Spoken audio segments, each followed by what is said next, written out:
We are Timbersports. United by passion for the sport and competition. We chop down racism. And say yes to tolerance. Yes to tolerance. Say ja till tolerans. Yes to tolerance. Yes to tolerance. 是的，理解宽容。 Powiedz tak tolerancji. Ja zu tolerancji.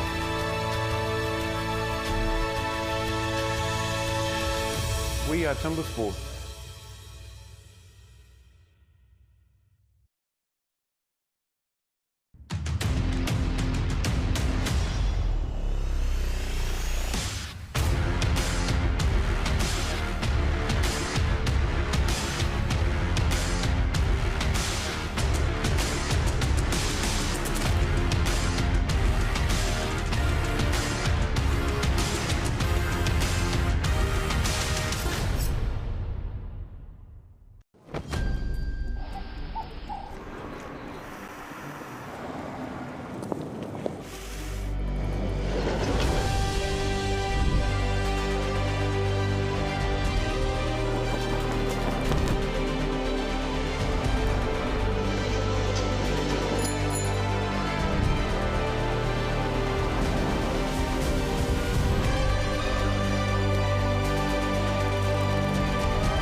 Hello everybody and buonasera. Welcome to Milano Congressi in Bella Italia and welcome to the STIHL Timbersports. Oh yes, World Trophy 2024. It's going to be 16 of the world's best athletes competing in the Clash of the Titans. And talking about Titans, this is Troy Mannering, who's just been watching the crowd, right? I was just looking out the window of the crowds here and everybody's saying, turn around, turn around, turn around. Hey, it's a huge crowd out there and they are ready for this action. They are ready for action. Sorry, I didn't turn myself on. I was just looking out the window here and watching the crowd, and I'm getting all excited about this trophy format here for the World Trophy, and it is going to be fantastic. These guys got here through a series of qualifications. Let's take a look at that really quickly.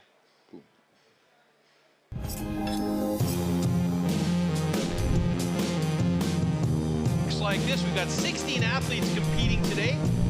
There were the national trophy champion competitors, national qualifier, of course, then the European qualifier that brings us our Euros, and we have 2 wild cards, Switzerland and Italy this time. Then we have 4 seeded champions from across the water, USA, Canada, Australia, New Zealand, and then the 10 best European athletes through that qualifier to get us to those 16 athletes that are going to be competing in the World Trophy today. So that's going to be an interesting one today. That's why I called it the Clash of the Titans. Another Titan is waiting for us on stage. It is Carlo Emanuele Esposito. Over to you. Hello, yes, that's me. Allora, buonasera, siamo a Milano, nella capitale del design e della moda. This is Milano, capital of design and fashion. But, this night is Timbersports World Trophy. This is the capital of STIHL Timbersports. Therefore, I'm very excited because it's going to be a very adrenalinic night tonight. And I'm here in Milano. I'm not the only excited. Non sono l'unico ad essere emozionato perché questa è Milano. Milano, facciamoci sentire. Hey, Milano! Questa è l'atmosfera. This is the mood. This is the mood here in Milan, this is an astonishing stage here in the midst of the city life with the skyscrapers. Allora siamo molto emozionati, non vediamo l'ora che parta, and so to say we can just start introducing our sport directors. Allora iniziamo subito salutando il Global Sports Director, Mr. Spike Milton, Great Britain. Good evening, buonasera. Global Sports Director number 2 from the USA, Nathan Waterfield. Buonasera, welcome. And we have some judges too, all right, I giudici from Great Britain, Andrew Hall. And judge from Romania, Radu Kazaku. Buonasera, benvenuti. All right, nice to have you amongst us. That's not all. Let's see behind the scenes. Allora guardiamo un attimo dietro alle quinte. Competition Control Center. We have the video judges, Jules Janssen and the Italian Alberto Corbetta. Welcome. All right, that's the way it is. And so to introduce, ladies and gentlemen, carissimi signore, anzi signore e signori, andiamo a conoscerli, i campioni, i qualifiers. Now it's the moment to introduce the best of the best of the world of timber sports. We start off from Australia, Brad DeLoza. Eccolo qui, benvenuto, benvenuto qui in questa arena che sarà appunto il centro dell'attenzione per quanto riguarda STIHL TIMBERSPORTS. And now, from Austria, dall'Austria, Armin Kugler. Questo è il ritmo del Timbersport.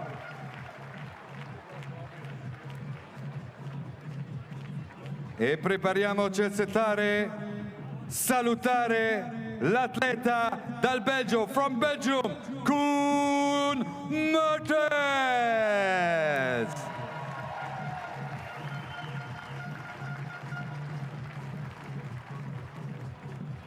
Uno dopo l'altro si mettono in riga prima per i saluti e poi chiaramente si partirà. And this is the athlete representing Canada, Geoff Lurking per il Canada.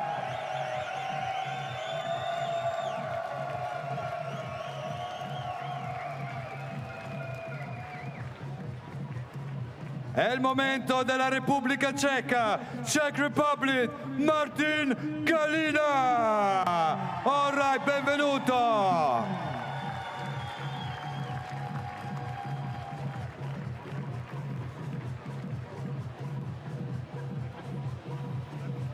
E ancora Repubblica Ceca, Czech Republic, Matthias Klima.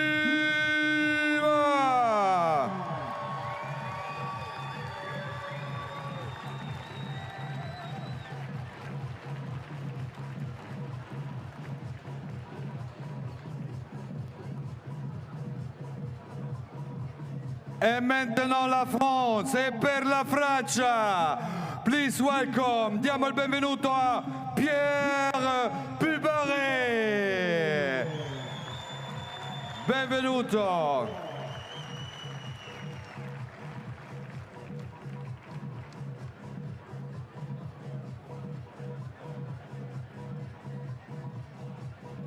Atleta numero 8, Paesi Bassi, from Netherlands, Redmer Knoor. Eccolo qui, Milano li saluta tutti ad uno.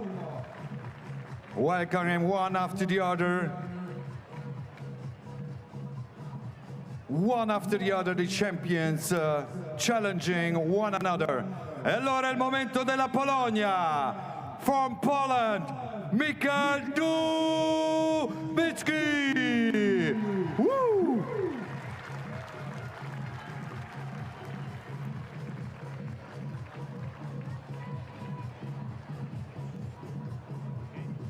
E ancora Polonia, once again Poland.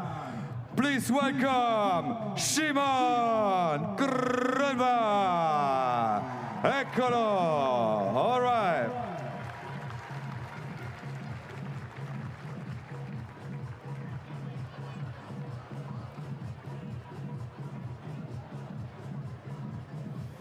Arriviamo alla Svizzera, for Switzerland, Oliver Reiner. Welcome, willkommen, bienvenue.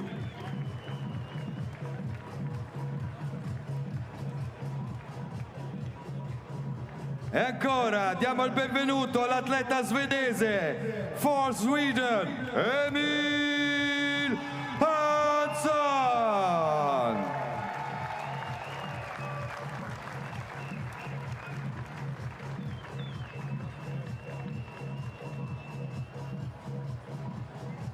Ancora per la Svezia, for Sweden, Ferry Swan.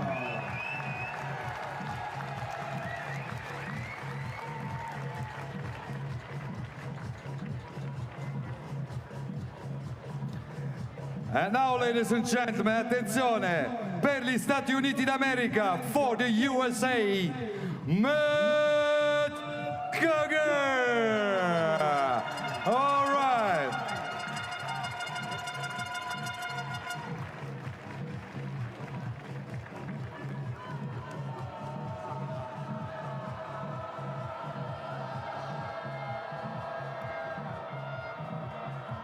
Attenzione, attenzione, prima di dare il benvenuto al local hero, before saying hello to the local hero, godiamoci questa clip, let's see the clip.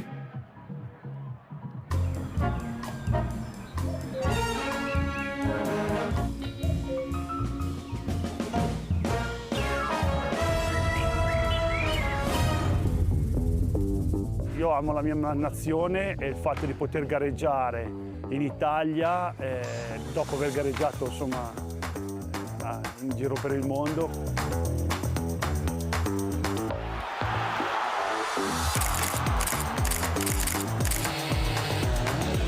Poi nel frattempo, da quando è iniziato, è arrivato anche il Champion Trophy, che preclude un determinato tipo di allenamento diverso da quello che sono le discipline singole, perché è un endurance.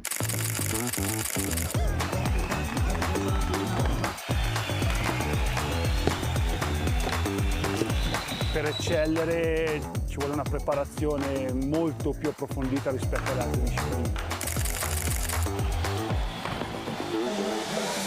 Io ormai sono quasi 15 anni che lo faccio.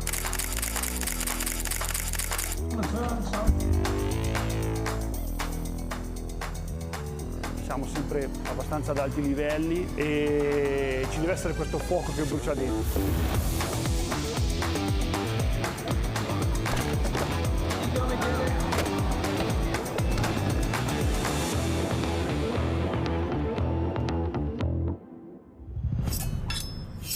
E adesso vi voglio, here he comes, per l'Italia, Andrea Rossi, Andrea Rossi, Andrea Rossi, shout out, local hero, facciamoci sentire tutto il nostro calore.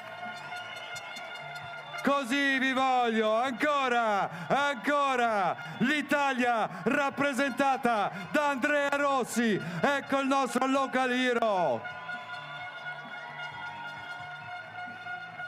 What a night tonight, what an evening. And it's not over, ladies and gentlemen. Dopo Andrea Rossi è il momento di vedere un'altra clip. Ladies and gentlemen, we want to see another clip. The man to beat, l'uomo da battere. Via la clip. He is the reigning champion. He is the man to beat. Give it up for New Zealand's Jack Jordan. I do the same as last year. I've put a lot of hard work and do everything to the best of my abilities. It's going to be an incredibly close race here, right down to the wire. Unbelievable. Jack Jordan's done it again, even with the slip. An unbelievable performance. The world is trembling. This is the man to beat. World Trophy winner 2023. Allora, trema il mondo. Attenzione per la Nuova Zelanda. This is Jack Jordan. Jack Jordan. Jack Jordan. Jack Jordan.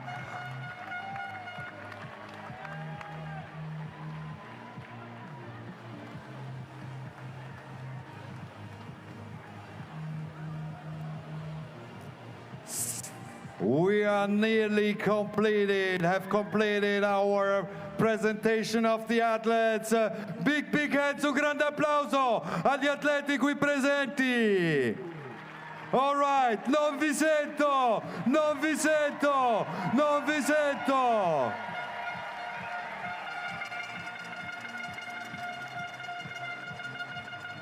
Good luck to everybody. Buona fortuna a tutti. Vinca il migliore. Back to the studio. Thank you so much. Wow, great atmosphere in Milano. Absolutely. And look at the athletes. They all seem to be very focused and very ready for this. Yeah, or very nervous, one or the other, I don't know, but there's something going on out there. Oh, yeah. They've got their game faces on and they are ready to compete today. But what was really nice was the reaction of the Italian crowd when Andrea Rossi went on stage. They absolutely exploded, and Carlo, of course, was having a ball with introducing Jack Jordan. Jack, Jordan! Yay! He's really into it, isn't he? Why not? It should be that way out on stage. And it's going to be a great competition. We've met the athletes, but of course we want to make sure that you know how the format works, and we've got a little clip prepared for you to understand everything you need to know.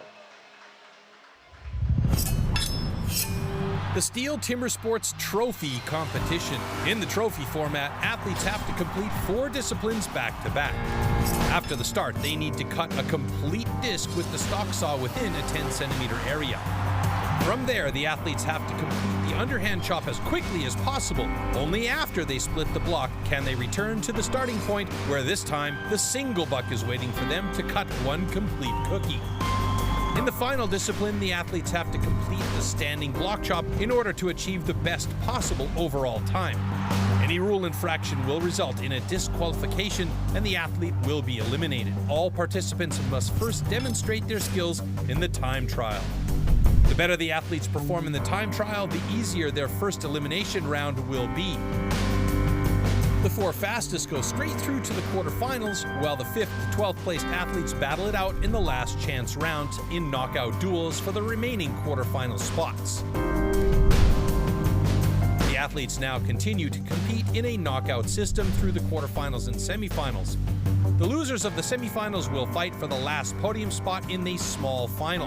After that, the 2 winners of the semifinals will compete one more time to see who takes the title.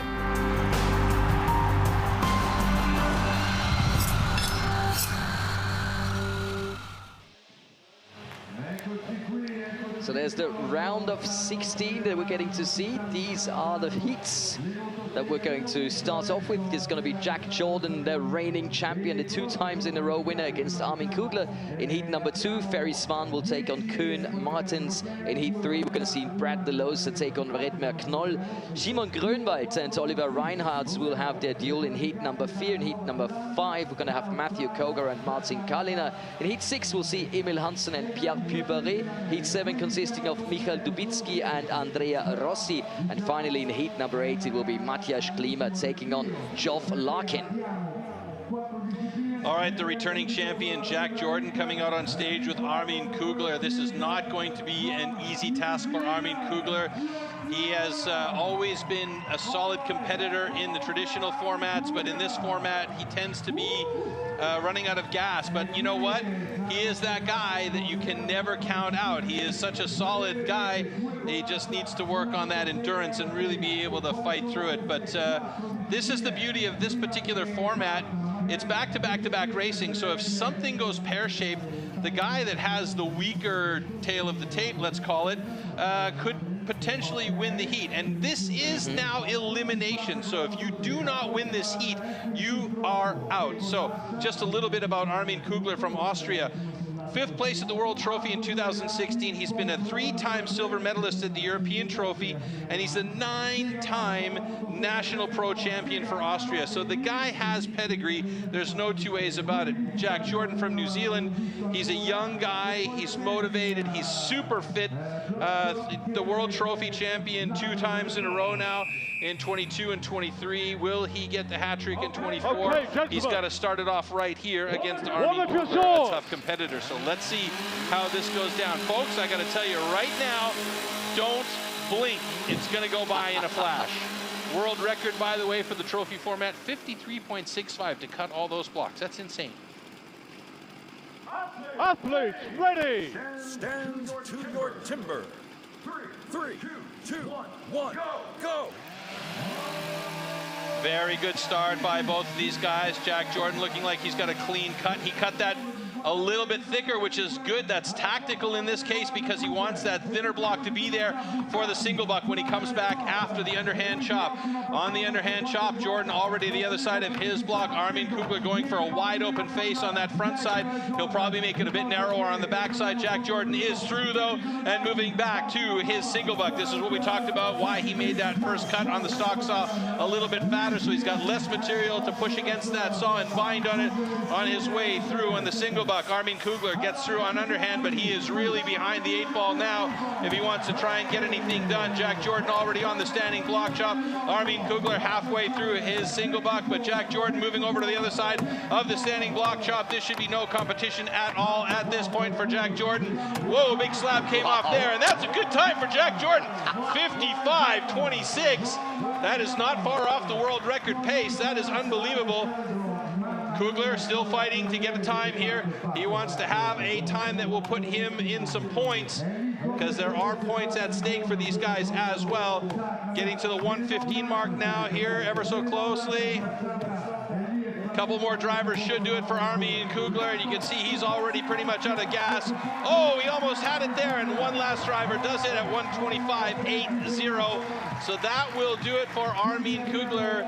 It's tea time for him, unfortunately, but that man, Jack Jordan, he's already one step closer to defending his title, and he looks good, Floaty. He looks hot, and he is definitely the man to beat. Not only the champion of 23, the champion of 22, but also the world record holder, and he was not far off that mark. And we know in the first rounds, you know, they're not going to be able to go as fast as they want to go, and they're not going to go for world records. But having seen this, anything and everything is possible today. Yeah, these guys are also very tactical about how they use their energy here. So that's a season's best here for Jack Jordan for New Zealand, 55.04. A great time for the 28-year-old from New Zealand. Not a bad way to start a competition, so impressive stuff as we await our next heats. And that's going to be a nice one between Ferry Swan and Koen Martens, but we're going to have some replays of Jack and Armin, and yeah, you can see where Jack made the time. Yeah, I mean, he was okay on the stock saw. Armin was right there with him on stock saw. The difference was that Jack was pretty quick getting over to the underhand chop and starting the underhand chop.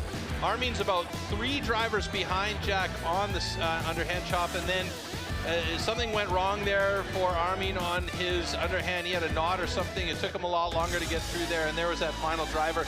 The one thing that was a bit risky in that standing block for Jack was that one part of the block, the backside of the block, slabbed out, and that can really cause problems. So yeah.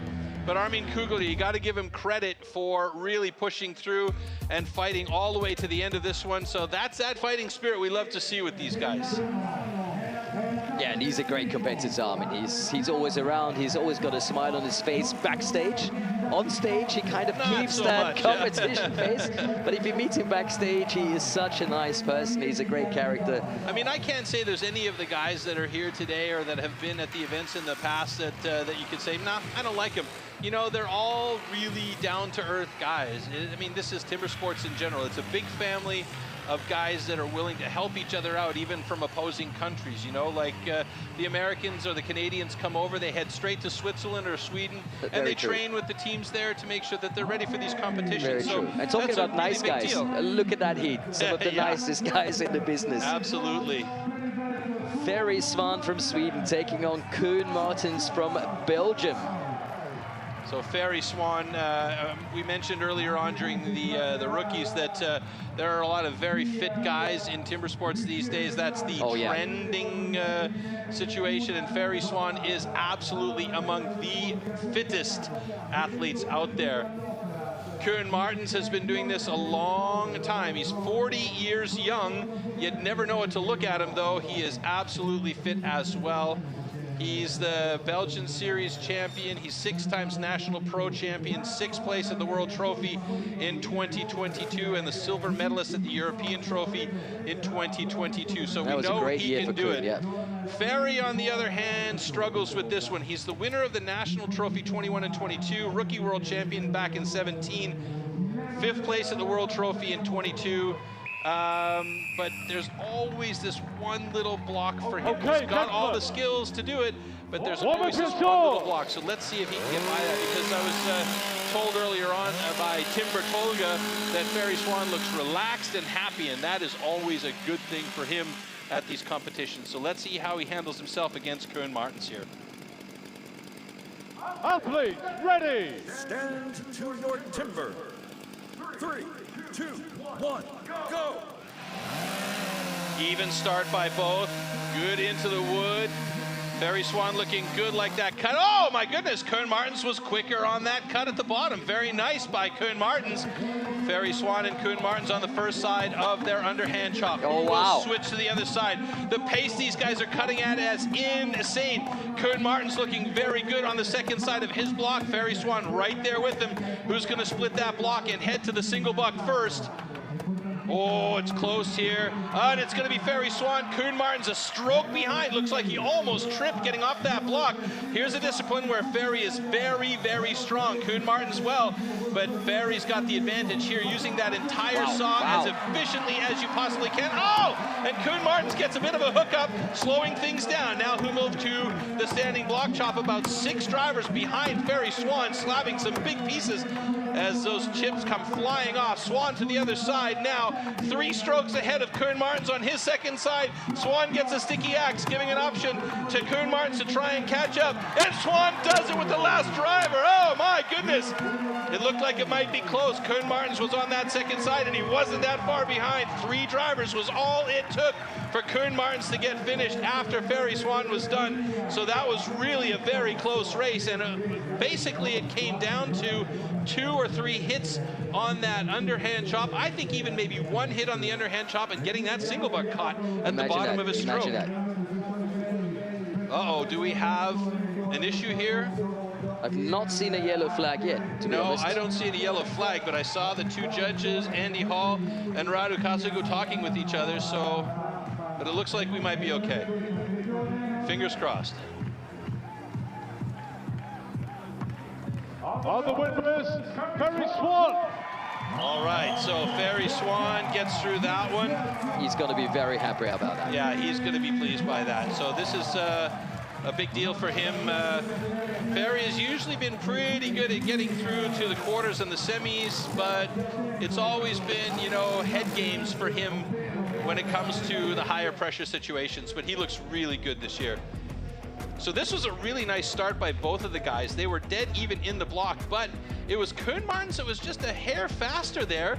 And you could see he got over to the underhand chop. On the underhand chop, they were both pretty much dead even until we got to the second side of the block. On the second side of the block, Ferry was just a hair faster. And here, on that single buck, is where Koen Martens got a little bit caught up about the 3/4 mark of his cut. The saw just stopped, and that gave the advantage to Ferry Swan going to the standing block. And from there, it was a 3-stroke difference between the 2 of these guys. Yeah.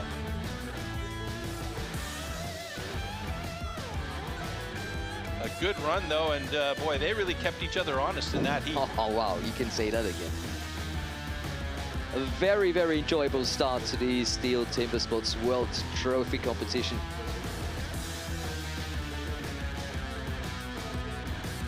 And some great pictures that we're getting delivered here.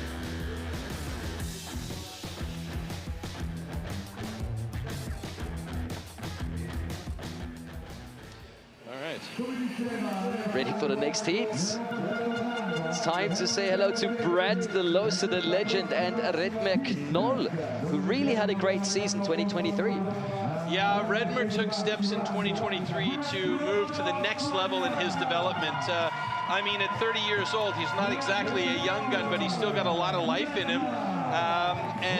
He's actually been training in Australia with Brad De Losa, so the fact that these two guys are going head-to-head in this third heat today is going to be quite interesting. Now, Brad De Losa is an absolute living legend from Australia. Team world champion last year. I mean, that was a four-peat for them. Fantastic. He's been the individual world champion. He knows exactly what it takes to win these events. Redmer Knoll last year got 4th place. And that little boost for him was a huge difference because he won the European trophy a couple of months later. And you could see the motivation has changed drastically with Redmer Knoll. So I'm really curious to see how this goes down for Redmer. He just needs to get out of his own head and do what he knows how to do. And he can definitely beat Brad De Losa, but Brad De Losa was 4 guys in the time trials under a minute. So it'll be interesting. Yeah, David, he's won it, so he knows how to compete. Absolutely, and he is so spot on with his preparation. Big role model for many of the guys. Absolutely. Athletes, ready! Stand to your timber. 3, 2, 1, go! Strong point for Brad De Losa is that single buck. If he can get there ahead of Redmer Knoll, he'll have this one pretty much locked down. Both of them looking good as they head over to the underhand chop, dead even with each other, and start those drivers at the same time. Redmer Knoll getting a little bit of a sticky axe there. Brad De Losa clean and solid through over to the second side. 2 strokes ahead of Redmer Knoll now as he moves over to the second side of his block. Brad De Losa chipping out nicely. Redmer Knoll doing the same thing. Slightly sticky axes for Redmer there. Brad De Losa trying to find his way through. Wow. Redmer's done it and gone over to the single buck first. Now the pressure is on because Brad De Losa is excellent at this single buck. Will he be able to catch up to Redmer Knoll? Redmer Knoll is almost through, but Brad De Losa's done it. He's caught up with them, and both of them drop the cookie at the same time. So this could be a close battle between these two guys here. The training that Redmer's done in Australia could have paid off. Will he be strong enough and have enough endurance to beat Brad De Losa over to the second side at the same time of each other? Unbelievable pace here for both of these guys. Both of them looking quite tired as we come down to it. Will Redmer Knoll have the power to get through? He slips out! Redmer Knoll and Brad De Losa almost dead even at the same time. 107.26, 107.7. Oh my goodness, ladies and gentlemen, that was about the closest, most exciting heat we've had all day long. It's only 4 in and I'm losing my mind up here. Ha ha! Oh, I think it went to Brad De Losa, but we're gonna have to see when the timing comes down if there's any adjustments that have been made to give the advantage to Redmer Knoll. But what an amazing run from both of these guys. Wow!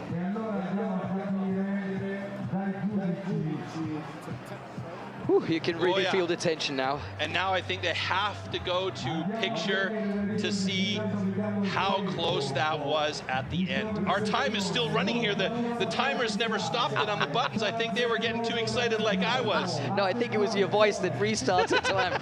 Maybe. Unbelievable. Oh, well. Oh. 106.80, 106.88. No Holy smokes, 8 way. tenths of a second is all the difference was there. How close was that?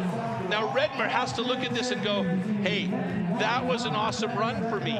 That was an awesome run for me against an absolutely fantastic competitor. And I think he does. He had a smile on his face. This is crazy. Oh, so look at that. Redmer was about a half second slower getting that saw in place as Brad De Losa was. And they both managed to get over to the other side for that underhand chop at about the same time. Now, Redmer had a couple 3 sticky axes, as you can see right there. But imagine, had those axes not been sticky, he would have been over to that single buck. Don't even start thinking about that. He would go crazy. Early. I know. It was a nutty heat. That was so fantastic, though. And look at this. Redmer Knoll's disc drops almost a hair, just a hair ahead of Brad De Losa. And here we go onto the drivers. Bang! One. And exactly the same this time. is about as close as it gets. Now, Redmer did slip through. And if he hadn't have slipped through, he would have been on it. But did you see that look? Yeah. Oh, wow. He slipped through, he stepped back from the block and went, ah! You know, it was one of those Scooby-Doo moments. Ah! And he came back and knocked it out. Wow, what an amazing heat that was. You can see right there, he thought he had it, slipped through, and then he looked over and he's like, ah! I gotta be fast. Yeah, one more here. And I mean, at this point, he's probably just absolutely gutted. Look at that, 0.8 of a second between these two guys. What an incredible heat there. Look at that expression. And the face. Oh, he's such a character. Yeah. Amazing stuff. Love these guys, just fantastic. Wow, already losing our voices here, and we're down to heat number 4. I wish I could say I've lost 4 pounds in sweat here, but no, that hasn't happened. Simon Grönwald taking on Oliver Reinhardt, the youngsters, age 18 and 24. Hey, this kid, Simon Grönwald, is an absolute machine, and if it's possible, I think he might have grown a little bit since last year. He's got to be, what, 190, 186, no, sorry, 193 tall. He is an absolute talent. Absolute talent. His brother Mikolaj competing in the rookies earlier on. His father Jacek Grönwald also competes in the individual championship events. I mean, these are guys that live, breathe, and eat timber sports. And he, of course, is a former rookie world champion himself. Correct. He got 11th place at the World Trophy last year.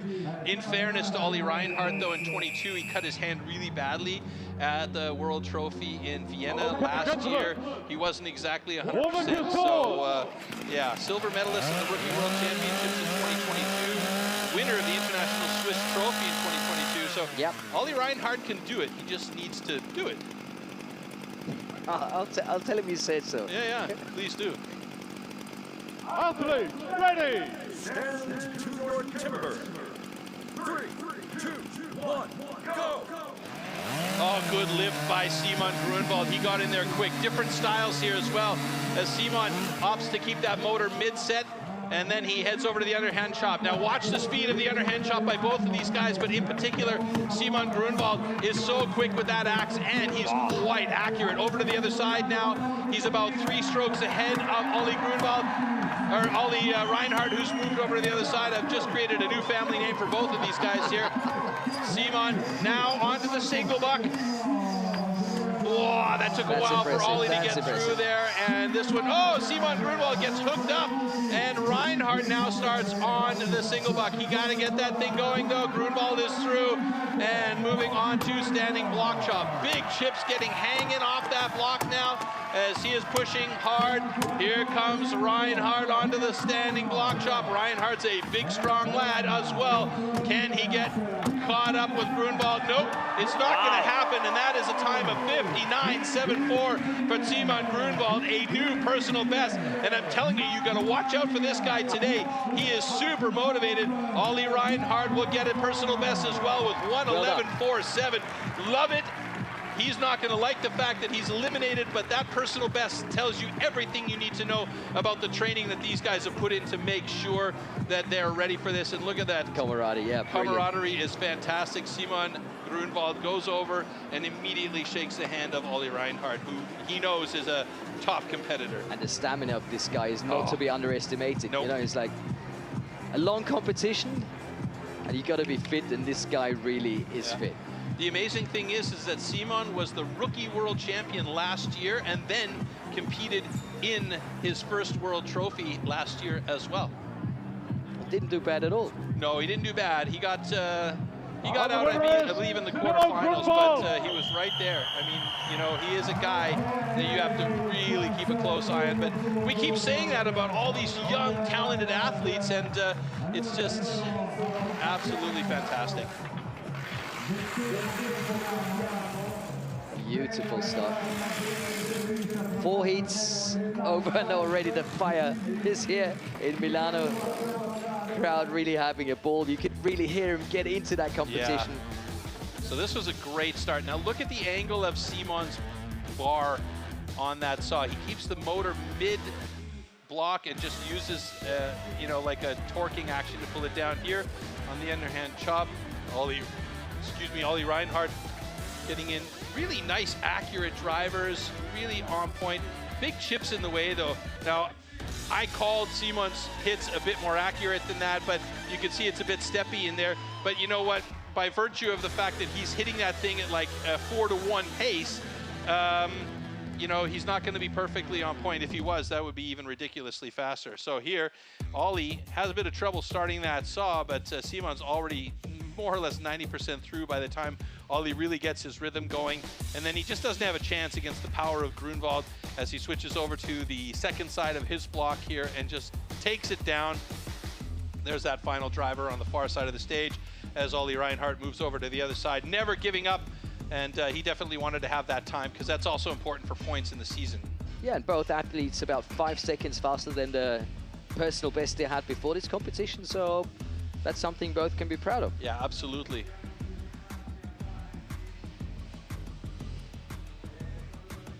That's great pictures. Look at the details.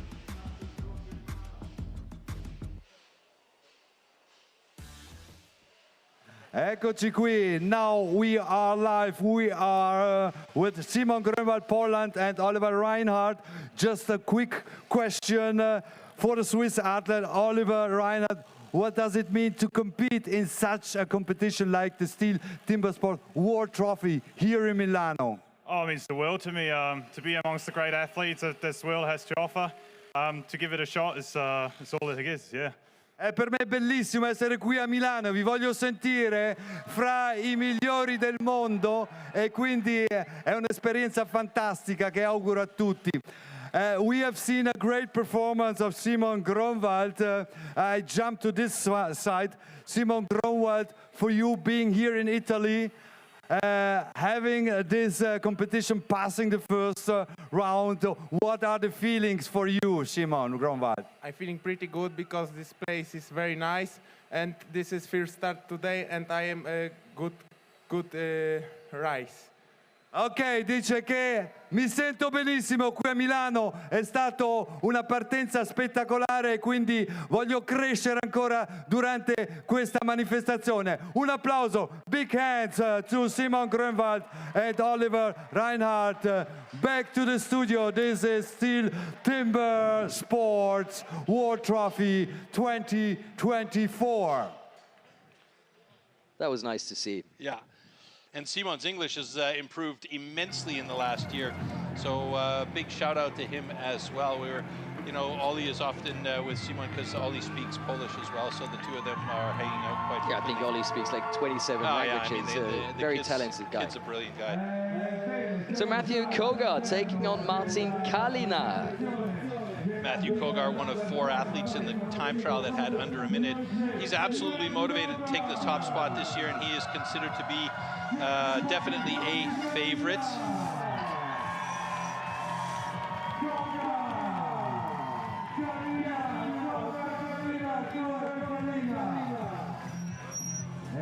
Matt Kogar holds the national record, personal best, 54.68. Martin That's not Kalina, too bad. That's not too bad. Martin Kalina, 1:14.89. Martin Kalina is 37 years of age. Matt Kogar also 37. Both of them about in their 190s as far as height. Matt's a little bit lighter than Kalina. What we've seen today, the adrenaline takes over. Kalina could well get a good time here today. Let's hope so. Hopefully he's got himself a personal best, and we'll see which one of these two guys comes out of this one ahead.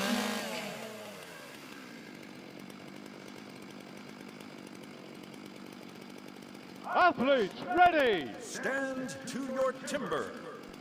3, 2, 1, go! Good start by Matt Kogar. He was quick on the pickup.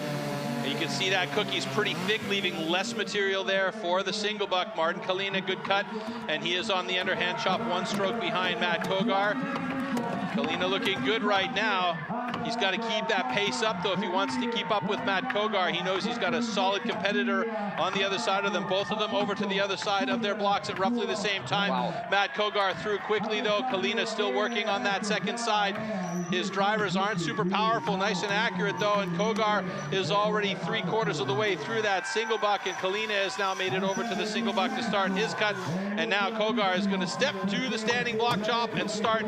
Big chip comes off of that there. Kalina now heading over to his standing block chop. Matt Kogar is looking very good. It's looking like it's going to be a very good time. Probably going to be over a minute, though. Oh, maybe not. That's a wiggle and a waggle, and 58.25. That's a pretty solid time for Matt Kogar. And Martin Kalina moving over to the other side of his block. Will he get a personal best time? I'm crossing my fingers for him one way or the other. Oh, a huge skip by the axe there. You got to be careful with those angles. Doesn't look like it's going to happen this time because of that skip. The time really getting that axe back in control takes up a lot of time, believe it or not. 1:20.17 for Martin Kalina. So right now, 1:20.17 is about the second slowest time of our competitors here, and that's an elimination for Martin Kalina, but Matthew Kogar moving on to the next round. So Jack Jordan and Matt Kogar both having under a minute, and Simon Grunwald as well, just shy of a minute, 59.40. Matt Kogar.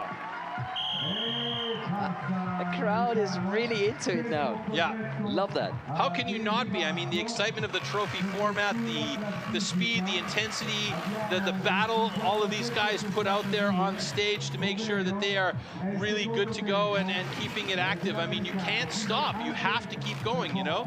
It's a battle of life and death out there if you want to move on to the next round, basically is what it boils down to.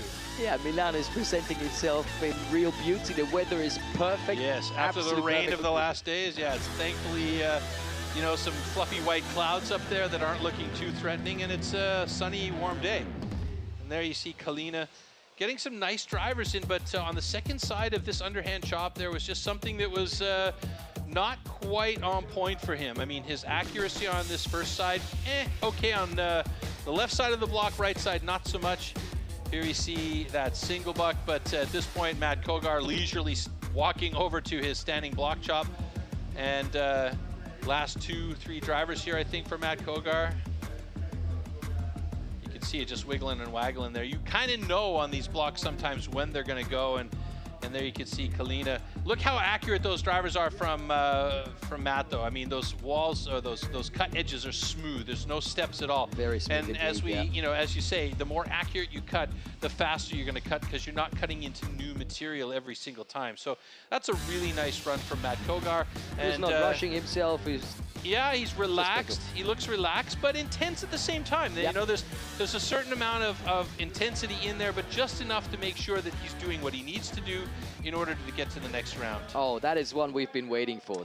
This could be a really special one. We had discussions about this one. You got your favorite, I've got my favorite. We won't say here, but right now, Emil Hansen's tail of the tape, it belongs to him. But Pierre Puy-Barré is never a guy you should underestimate, ever, ever. He is huge. And we also both noticed that it looks like he's a little bit svelte this year compared to last. He's lost a little bit of weight. Felt like it, yeah. That midsection seems a little bit less present, and you know, the power is definitely there. Oh yeah. Hell, I wish I had his midsection. Yeah, but Emil Hansen is a really, really good competitor. For me, he's one of the biggest talents I've seen over the last few years. No doubt about it. And I mean, his father, not quite Hans, exploded yet, but no, but I think it's going to come. But his dad, Hans-Ove Hansen, you know, he's got pedigree there. Hans-Ove has been in this sport.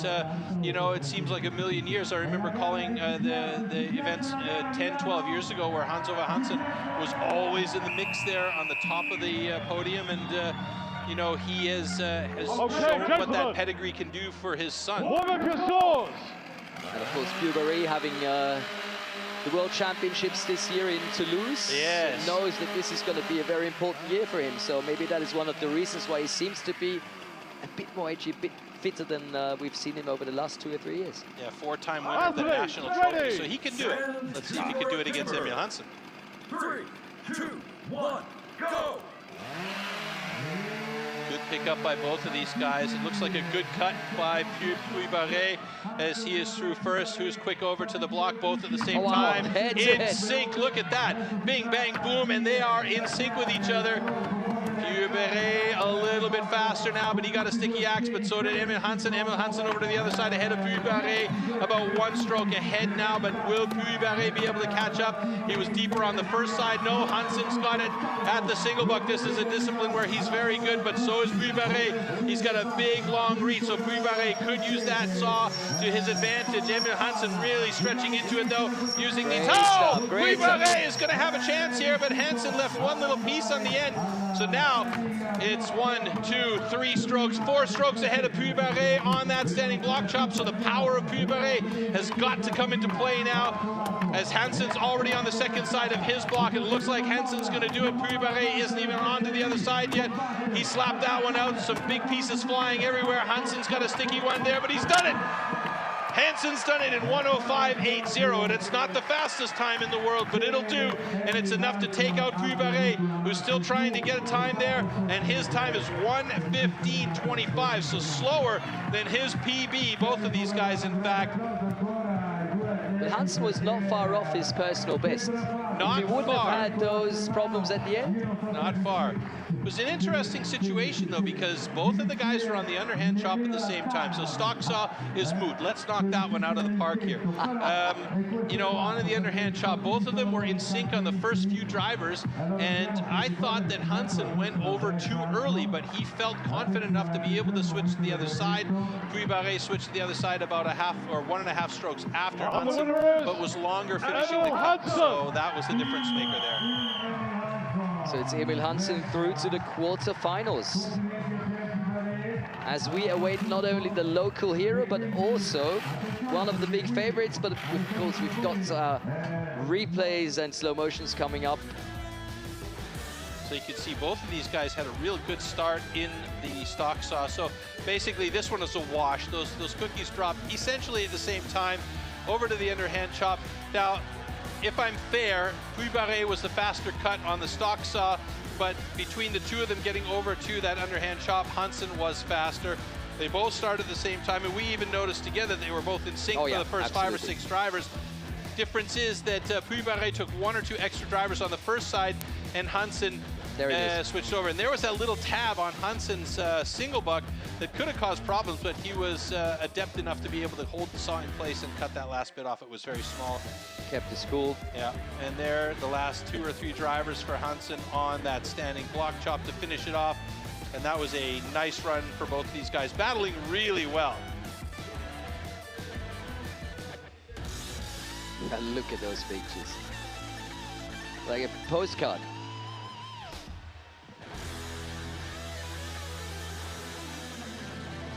And we can hear the fans yeah, they're getting already loud getting again. hyped up for our next 2 athletes.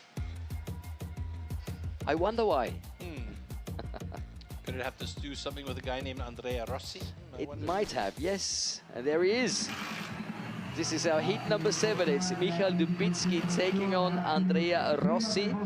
And Dubitsky is a hard man to beat in this competition. He loves this format. Yeah, although he's had problems with the muscles in his arms in the last couple of years. We saw him at the European Championship. He had to bow out of I believe he made it to the semifinals, or even maybe it was the quarterfinals. He had to bow out because he had problems with the muscles being torn in his forearms. So hopefully he's healthy, and if he is healthy, he's going to be a real difficult guy to beat. I mean, he's one of those 4 guys that had under a minute times in the time trial. So, yeah, and he is just a powerhouse. Oh, yes. But again, that said, you know, the more muscles you got, the more your body has to work to feed those muscles. So, I know, you know, yeah, it gets tired early. Yeah, gravity's your friend, not mine. Unless we're racing downhill bikes or something.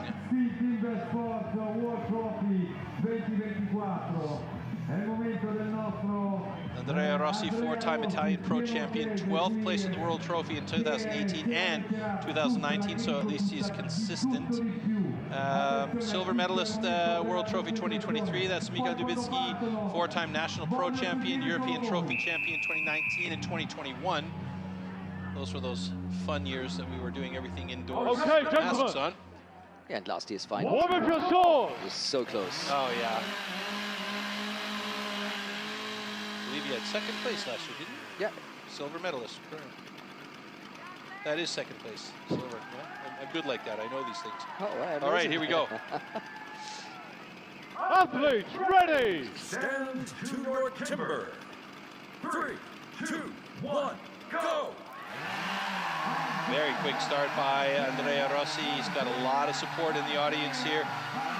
Bit of a thick cookie by both of these guys, and Andrea Rossi starting off pretty much at the same time as Mika Dubitsky on the underhand chop. You can see the pace that Dubitsky's working at. Andrea Rossi right there with him though. Dubitsky to the other side, Rossi to the other side now. Dubitsky not giving up, a bit of a sticky axe 2 times now for Andrea Rossi. Who's going to get through there first? I'm pretty sure it's going to be Dubitsky. He's got to get back up there and make sure he's cut all the way through. That gave a chance for Rossi to catch up, but that second side is really troubling for Rossi as Dubitsky is now on to the single buck. Rossi is solid on single buck though, and Dubitsky's bending that saw pretty significantly. So if Rossi can get in a good flow here, and Dubitsky's got stuck at the bottom and he's finally through, and Rossi may well catch up here as he's going to cut through the bottom of that block and move over to the standing block chop. 1, 2, 3, loving it. 4 drivers behind Dubitsky. Rossi's solid on the standing block chop. Dubitsky's onto the other side, skips the axe. That's troublesome right there. Rossi over to the other side. Will he be able to catch up to Dubitsky? No, he's not going to do it. Dubitsky's too powerful with that last driver. He is through in a time of 1:11.17. So not super fast, and Rossi is almost there on the second side of his block. He does it in 1:22.28, and the fans were loving the action there. And so was I. Me too. That was a nice heat, actually. Absolutely. And I thought at one point there where Dubitsky caught that single buck that Rossi was going to have a chance, because Rossi's really good on the single buck, and he was very efficient on that cut, and I thought for sure that he'd catch up. But on that standing block chop, Dubitsky is just super strong. Wait a minute. We're going to need a review on Dubitsky. We have a video review on Dubitsky's block here, so we're going to find out. Must have been the single buck, if you ask me. Yeah, or it could have been the start, because Dubitsky was pretty quick on the start, but I thought Rossi was faster. Yeah, same here, but I think on the single buck there might have been an issue. Let's see if we can see what they're looking at here.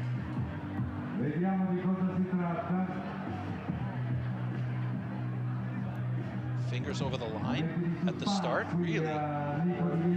That could be a DQ if he doesn't have his fingers over the line at the start. Uh-oh. Will we see a flag on the play here?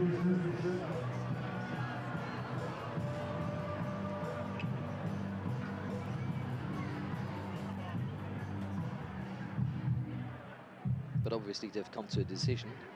Yeah, we'll find out at the decision zone here from head judge Andrew Hall. So we made a video check on stand A. The fingers were not completely over the line at the start. So that's a disqualification. Oh my goodness. So the winner is DQ Andrea for Rossi. Dubitsky. That means Andrea Rossi goes on to the quarterfinals.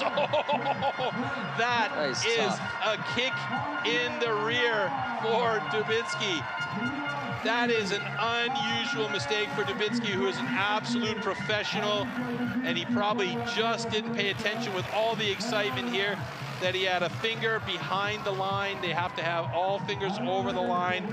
Oh man, that is a heartbreaker for the big Pole. Especially with him being in such good shape. So that's a tough one. It looks like we might have an interview down there with Andrea Rossi after this crazy turn of events here, that he's going to be sent to the quarterfinal because of a DQ.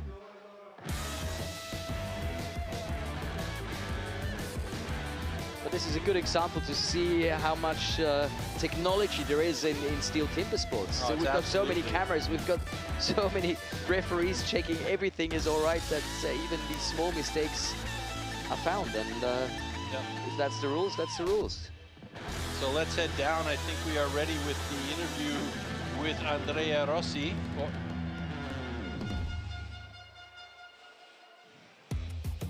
Well, for the moment we can still see him here finishing the standing block chop. You can see he was getting tired. Ecco qui, siamo in diretta, so we are live with Andrea Rossi, qualified for the next round. Andrea, che giornata, ti sei qualificato, ma prima di tutto, cosa significa per te gareggiare qui a Milano davanti a questo pubblico? Sicuramente è una grande soddisfazione, sono molto contento, ringrazio tutti quelli che sono venuti a vedermi, a sostenermi, grazie e farò del mio meglio. Grazie, Andrea. He says, for me it's fantastic to compete here in Italy, my home country, and seeing this fantastic audience. I will give the best in the next rounds. Grazie Milano. Allora, chiudiamo in bellezza. Il mondo ci guarda. In alto, le bandiere. Andrea Rossi, sei tutti noi.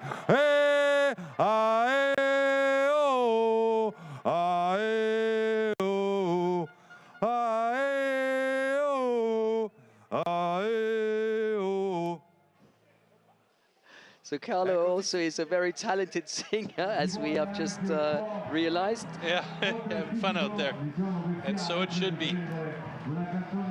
All right, our last heat here in the round of 16, and we are going to see Matthias Klima going up against Jeff Larkin. Matthias coming from the Czech Republic and Jeff Larkin from Canada. And their personal bests are not far off. No, they're very close, but Jeff Larkin had a really, really rough time trial. He was quite slow. In fact, I think Jeff was one of the slowest guys in the time trial, and it cost him. Yeah, down in 11th place with 1:13.42. He's definitely faster than that on a regular basis. But we know that Matthias Klima, also a very solid young athlete, and he has got that youth and vinegar on his side, let's say. Yeah, and a 6th time in the time trials, which is not so bad. Probably gave him some confidence going into this duel. Yeah. And I remember last time you said confidence is sometimes the key. Yeah. Especially in this competition, so... Well, that's the thing. I mean, these guys are all so evenly matched up as far as skill level and ability is concerned. Sometimes it really is only your headspace and your confidence that plays the role in whether or not you can take the step to the next level of success, which is what we saw with Red McCall last year. True. And he's already improved, and watching the way that he performed today, you can see that.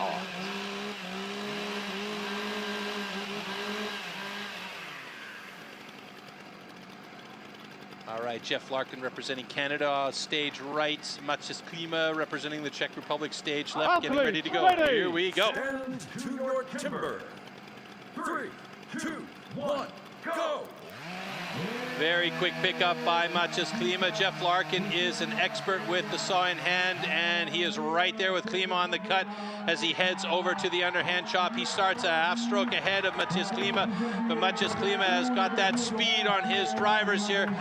Jeff Larkin, although look at the speed that he's hitting with. He's moving over to the other side, 2 strokes behind Matthias Klima now, who was first over to the second side of his underhand chop block. Both of these guys looking real good. Klima is through as he heads to the single buck now. Advantage Klima at this point. Jeff Larkin struggling to get through that last bit of hair on the bottom of the block and make it a cut through. He was a bit questionable on whether or not he was actually through there. Matthias Klima now at the bottom 90 percentile of his block. He drops that cookie and he'll move to the standing block chop. Jeff Larkin has a big cookie to bind on that saw, but he's cut real well. Matthias Klima now about 5-6 hits ahead of Larkin as Larkin starts on side 1. Matthias Klima moves over to the second side of his block. Big chips flying away from the block of the young Czech. Jeff Larkin over to the other side, and Matthias Klima finishes it in 1:06.61. That's unofficial time at the moment, so all things considered, without any DQs, Matthias Klima has won this one, and Jeff Larkin is eliminated from play. And he's won it in style.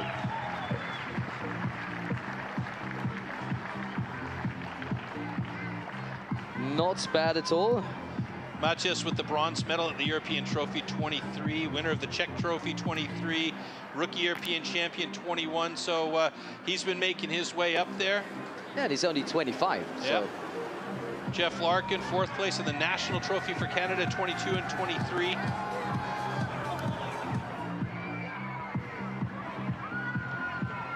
All right, so our quarterfinal heats are set up, and it is looking scary. And the winner is Matthias Klima. Disappointment for Jeff Larkin. He did the best he could there. He has had faster cuts.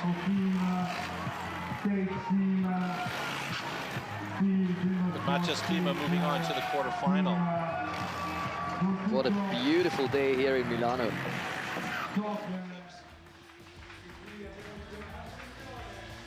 So you could see here, Matthias was real quick on that cut, but look how thin the cookie is for Jeff Larkin. Beautiful, and he did a great job with that thin cookie to catch up with Matthias. That's a little bit of strategy there.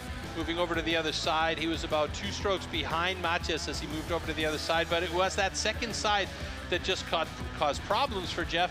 Otherwise, he definitely would have been there right along the way with Matthias. Matthias getting over to that single buck. Now, Matthias is really struggling on the single buck here. You can see he's moving it smoothly through the block, but it almost looks like he's binding every stroke, you know? And I mean, theoretically speaking, you should be able to move that single buck with one hand back and forth through the block. It'll go slowly, but it'll cut.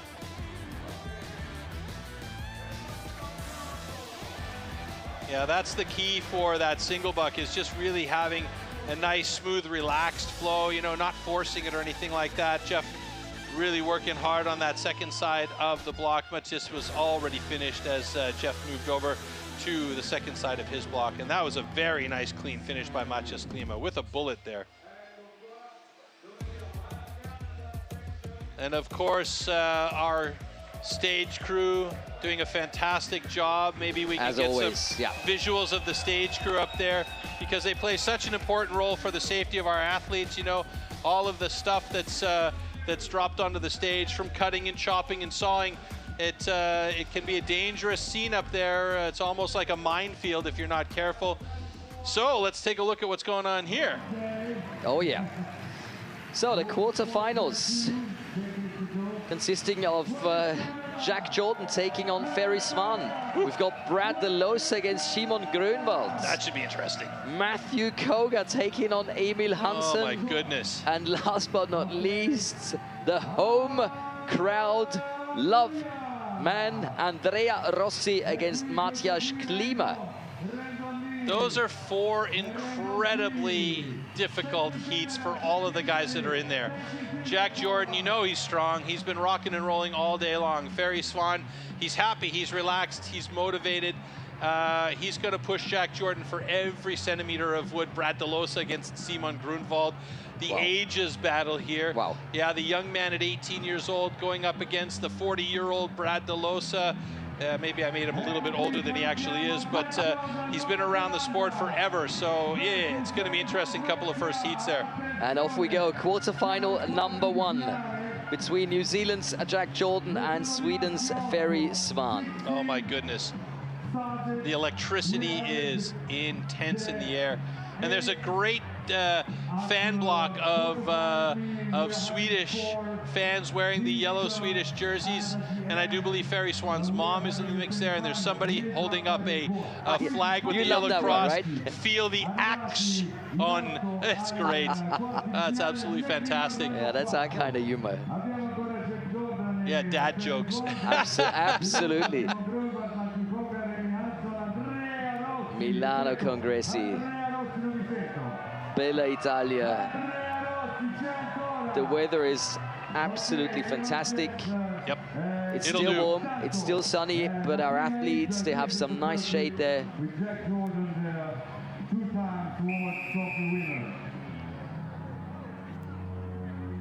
Okay, gentlemen, warm-up is yours. And we are ready to rock and roll in this quarterfinal. And I just love this knockout competition. Doesn't matter what time you have, you just have to be faster than your opponent. Yep, that's the best part about this racing. It's making it so exciting. Stand to your timber. 3, 2, 1, Who's going to make it to the semis? Oh, dead even start by both of these guys, Jack Jordan and Ferry Swan, looking good. Cookies drop almost at the same time. Ferry quick to the block. Jack Jordan and Ferry hitting at the same pace now. Ferry picking up the pace a little bit. Jack Jordan already. Oh, wow. Jack Jordan quick to the other side, but Ferry Swan right there to join him along the way. Ferry Swan shipping out some massive pieces. Could it be a close one here between these two? Ferry Swan almost through. He's got to step back up and get clean through. Jordan a sticky single buck to get it going. Ferry Swan is excellent on single buck. This could be a difference maker here. Wow. Look at Ferry Swan go. He's going to catch up with Jordan, and they might drop these cookies at the same time. Oh, they do. Can over to the you standing believe block it? chop. This could be a very close one. What's going on? Could this be the upset of the day? Jack Jordan going up against Ferry Swan. Ferry Swan on the first side. Jack Jordan now moving over to the second side. Ferry Swan 2 strokes behind Jack Jordan as he moves over to the second side. Is it going to be Jack Jordan? Is it going to be Ferry Swan? It's going to be Jack Jordan, Wow. and he'll step to the semifinals after just winning by a hair. Oh, maybe not. It was a 2-stroke difference there by Ferry Swan just from behind. Wow, what a heat that was, though, right up until the end. How intense is that, folks? Oh, I can't wait for the slow-mos. I don't think they'll count as slow-mos, actually. Yeah. That was great stuff.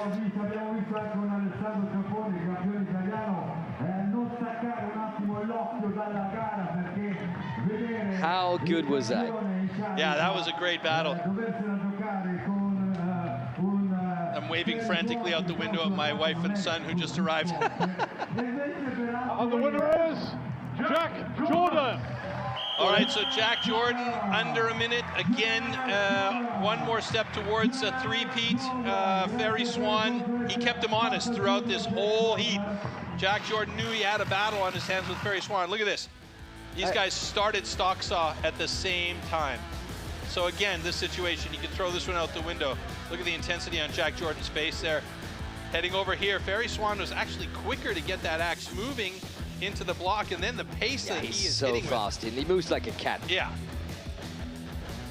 And this is what I was saying. There's some big guys out there that have that skill level to move really quickly and easily. And it was Jack Jordan. I mean, I was surprised how quickly Jordan moved over to the other side of his block. He was very quick. Very It was early, very early. 4 or 5 hits and then switched over. Ferry took 2 extra there. I don't know if that was maybe the best idea, but Ferry's got his routine set up. Now here, Ferry Swan actually did a really good job of catching up. You can see how thick that cookie is there for Jack Jordan. It almost peeled off. And Ferry Swan had the thinner cookie, so he was faster by just a hair. But moving over to the standing block chop, there was just way too much power for Jack Jordan. On that second side, Jack was 2.5 strokes ahead of Ferry Swan. And here you can see these last 2 drivers was just the nail in the coffin, literally, of Ferry Swan's hopes of moving on to the semifinals. So Jack Jordan, just a solid competitor here. Yeah, but Ferry kept his dreams alive for quite a long time. He did, you know. And this is one of those things where you see Ferry Swan. We talked about him earlier. There's always been this little tick that hasn't really clicked for him, and I think this year that tick is gone. You know, he looked relaxed. He looked very happy about the whole situation, more or less healthy. You know, and he came in here and he showed that when he's in that condition, he's a force to be reckoned with. But what about this heat, man? Well, geez.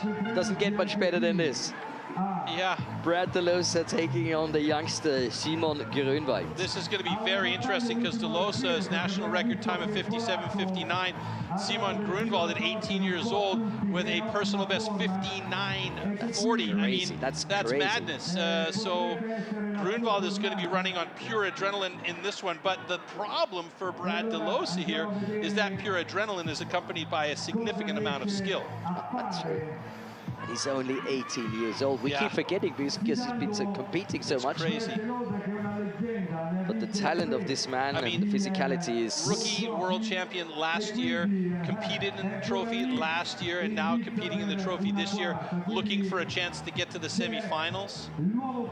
And he learned a lot at the European trophy as well. He got knocked out in the quarterfinals, but we thought he was going to go the distance there. Let's see how he can cope with the pressure. Okay, gentlemen, warm up your scores. He seems cool as a cucumber. Yeah. That's also a scary prospect, you know? Yes. Very scary indeed. Brad DeLosa, after that Athletes, debut of ready. he's checking his fingers closely. Timber. 3, 2, 1, go!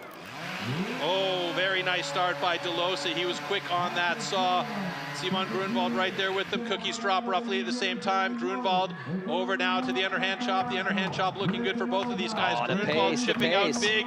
And who's going to go over to the other side first? It's going to be at the same time. Oh, wow. Both of them moving over to the other side. And the pace increases for Simon Grunwald and Brad DeLosa. Incredible heat here so far. Simon Grunwald with the advantage as he goes over to the single buck. But you know, Brad DeLosa is an absolute master in this discipline. Grunwald gets a little bit of a hookup. Brad DeLosa's got the flow going right away. Simon Grunwald looking very good here. It could come down to the single bar, the standing block chop, excuse me. 1, 2 strokes ahead as they get going on the standing block chop. Could be that we see an unseating of a champion here. Grunwald on the second side, Brad DeLosa on the second side. Who's going to get there? Brad DeLosa's getting close, and it looks like it's going to be DeLosa! Oh, just by a hair! And Simon Grunwald, 2.5 drivers behind DeLosa, ever so close. And DeLosa is absolutely busted after that heat because he could feel on the back of his head that Simon Grunwald was crawling up his back. Of course he could, yes. Unbelievable heat there between those two guys. Fantastic. What a legend. What a legend. And again, Simon Grunwald, what a gentleman.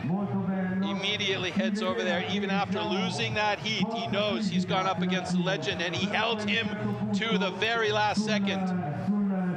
Unbelievable heat by that young man, though, and you know he is going to be a legend in his own right very, very soon. Yeah, he's probably happy he was competing against him this year, not next year or in 2 years. Crazy stuff. Yeah, I mean, his abilities are only going to get better as he starts to figure things out and get a feel for the axes and really play with all of those little nuances that make you that much better as you improve and progress. But how cool is Brad DeLosa? Yeah, last year in Stuttgart, he and the Chopperoos. Brad DeLosa. Championship again, and Brad DeLosa has been the individual world champion in the past, so this man is absolutely one of the legendary figures in timber sports, and a guy that a lot of the other athletes turn to for help, you know? I mean, like I said, there's a lot of guys that go down and train with Brad DeLosa in the off-season, and he makes sure that they get the best of training from him. Look at this, though. Both of these guys just absolutely motoring through this heat. Simon Grunwald had 2 drivers into that block before Brad DeLosa had his first, so he was quick. DeLosa moving gingerly over to that single buck. Now, DeLosa here knows he's a super single buck sawyer, yeah? So if you single saw the way he does, then you know you can pace yourself a little bit and then get to where you need to get to on that standing block chop. And he did exactly that. And there are the last 2 drivers from Brad DeLosa as Simon Grunwald did his best. And a couple of sticky axes by Simon there was really the difference maker. Otherwise, it would have gone down. You can see that one little thread just holding on to that block. Wow, what a heat that was. And it must be such a great feeling to compete against one of the sports legends and to, you know, really go almost all the way. Yeah. Absolutely, no doubt about it. Brad so focused. Yeah, Simon as well, hey? Yeah. He's only 18, I can't stop mentioning it. Yeah, but I mean, Camille van Reemdonk is 17 years old, and he pushed all the guys that he was competing against today to the very limit. That's another interesting one. Yes. Matthew Koga taking on Emil Hansen. So, will the Viking do it? Matt Kogar is aiming for that top spot on the podium this year. He is highly, highly, highly motivated. He knows he can get there. And at this point in time right now, we have like the trajectory is Matt Kogar and Jack Jordan kind of heading towards each other. But this is big but. This is World Trophy. Yeah. All number of things can happen, and right now, that man, Emil Hansson, is going to be focused on getting through this as quickly as he can. Now, Emil is an excellent single sawyer. We know that Matt is also very good. If Emil falls behind a little bit but can keep within reach of Matt by the time they get to that single saw, he has an opportunity to take over and then do some damage on the standing block chop. But that still remains to be seen. It's so exciting. Oh my goodness.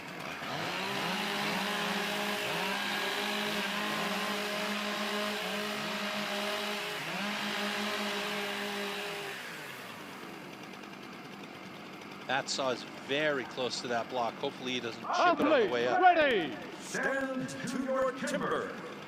3, 2, 1, go. Very nice start.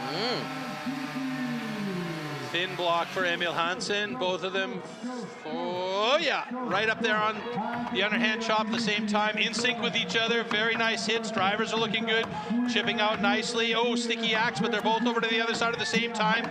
Emil Hansson keeping it honest out there for Matt Kogar. Matt Kogar is through. Emil Hansson's got to step up, and there, it's one driver back and a step down. Now here is what I talked about. This is an opportunity for Emil Hansson to have a really good single saw, and it's looking like he's going to do it. Oh, yes. Matt Kogar is there, but Emil Hansson is now caught up, and both of them are on the standing block chop at the same time. This could be very exciting between these two guys.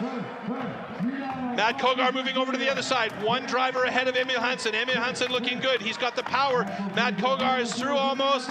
It's going to be close here. It's going to be Matt Kogar. It's going to be Matt Kogar by one driver. And Emil Hansson one hit behind Matt Kogar. How close was that? And it came down to what I said on that single saw. Man, that kept it exciting. Unbelievable scenes here. And great personal best for Emil Hansson. 4 seconds better than he's been doing this before, and yeah, Kogar staying under a minute. That's all we used to. Again, I mean, he is just so consistently under a minute, but that's a great personal best by Emil Hansson, and that again shows that improvement, but also that adrenaline rush that you get when you know you're going up against another guy that could potentially change your season around by beating him. And he did a great job to keep up with Matt Kogar. Look at it this way. No step down, one extra driver there, and he's faster than Matt Kogar. That was a good heat, though. Very, very good heat by both these guys. Very exciting. Very enjoyable indeed. Yeah. And of course, the quarterfinal is not over yet. Hopefully, we're going to get another nice pack of replays. Taking a look at the slow motions of that fascinating duel that we've just seen between Matt Kogar and Emil Hansson. So watch here as Emil gets through this block fairly quickly. Matt dropped his about one driver faster than Emil, but Emil stepped down and then he had to step back up to re-secure himself. But here was the difference maker for Emil. Emil's so good on that single buck, and he trains a lot with his dad, who is absolutely fantastic single sawyer. And this was really, both of these guys were on pace with each other, and it was one driver difference. Watch this. There goes the block for Matt, and there goes the block for Emil Hansson. Wow, what a heat that was. Absolutely fantastic.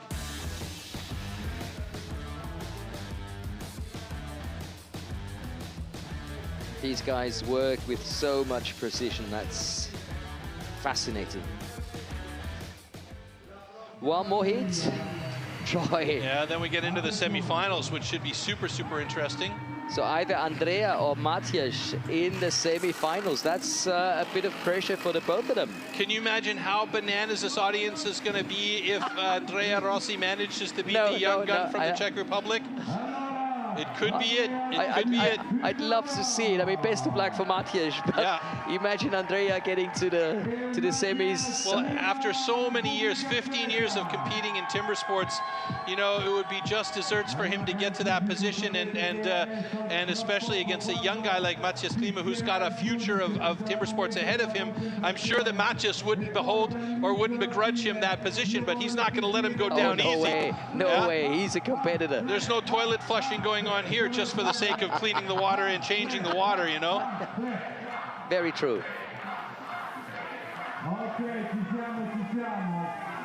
Oh, wow. What a day.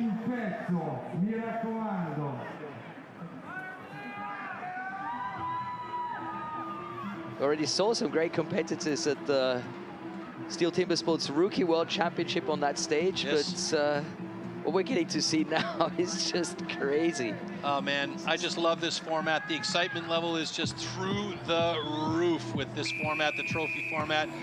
And the World Trophy just brings out the best in everybody. It brings out the best audiences, the best athletes, and it just makes it so fun to commentate. It is rock and roll pure.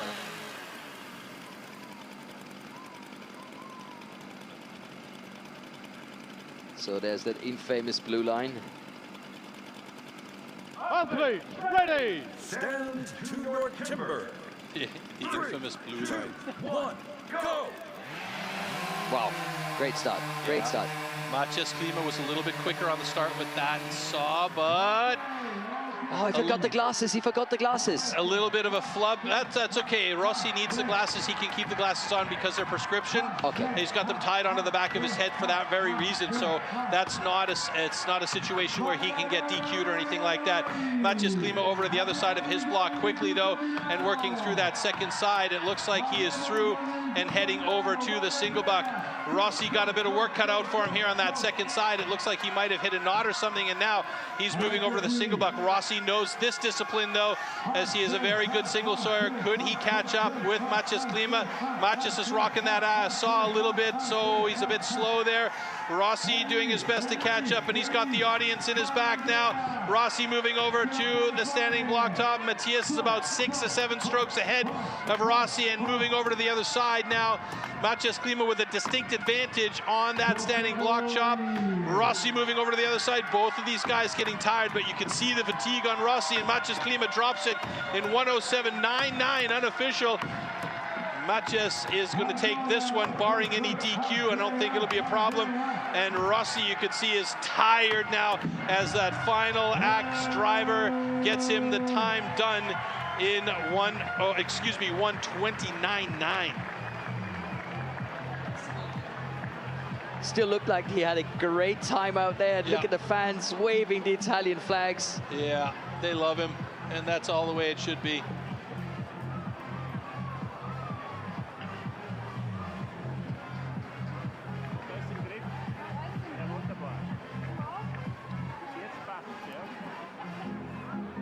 So we're just going to get the guys down in the decision zone here for the final call from our head judge, Andrew Hall. And I do believe that Carlos is going to head on stage and get another interview here. But first and foremost is the decision zone at the front of the stage, right close to the audience that are definitely behind Andrea Rossi in this And the winner is Matthias Klima.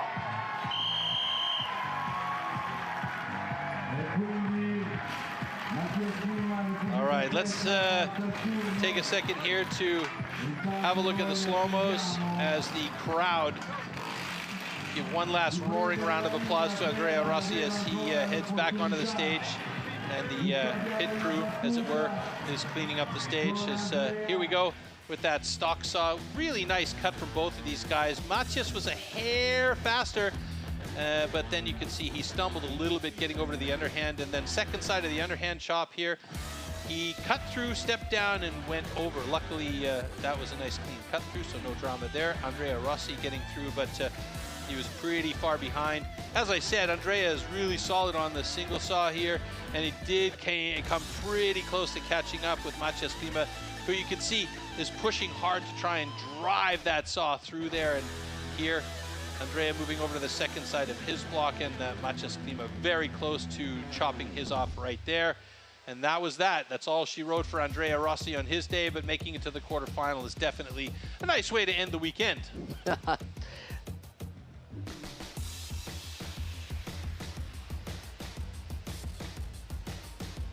Oh, that's just beautiful pictures we're getting to see here.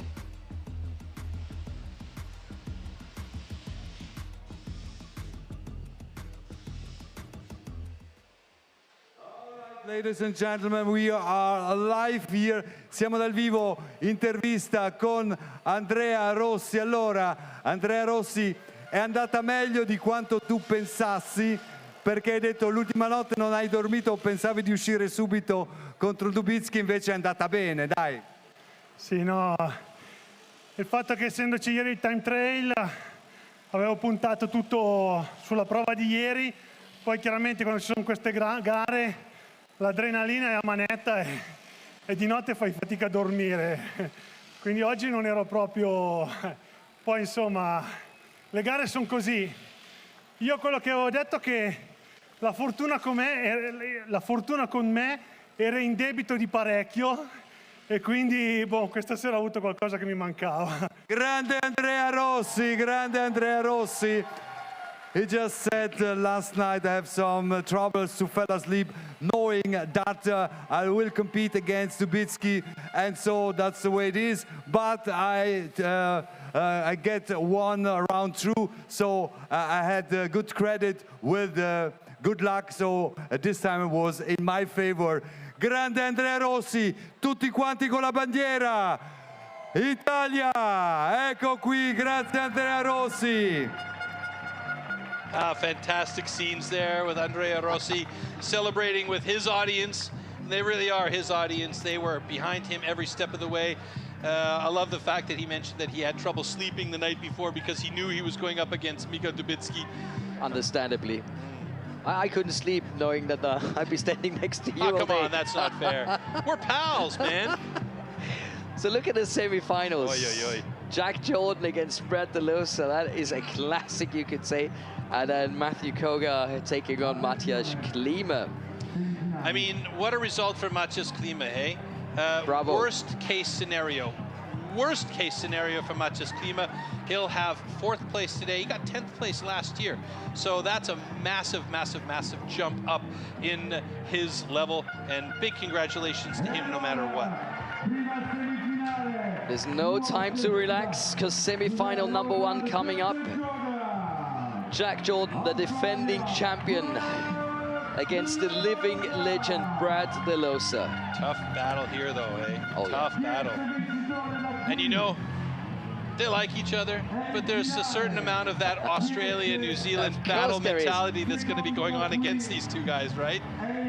But Jack Jordan is that kind of guy who just, I don't know, seems to be like an iceman. I've never seen him crack under pressure. Nah. He's won the last 2 competitions with style. Yeah, but I don't think he's ever gone up against Brad DeLosa at this stage of the competition. That's very true. So that might start playing a little bit in his brain pan. So we'll see who holds it together the best. And Brad has nothing to lose. No, Brad has absolutely nothing to lose. He's got nothing to prove to anybody. This would be like playing with house money for him, basically. Yes. Yeah, there's some nervousness from Jack Jordan right now. Okay, he's just exhaling. Woman swords.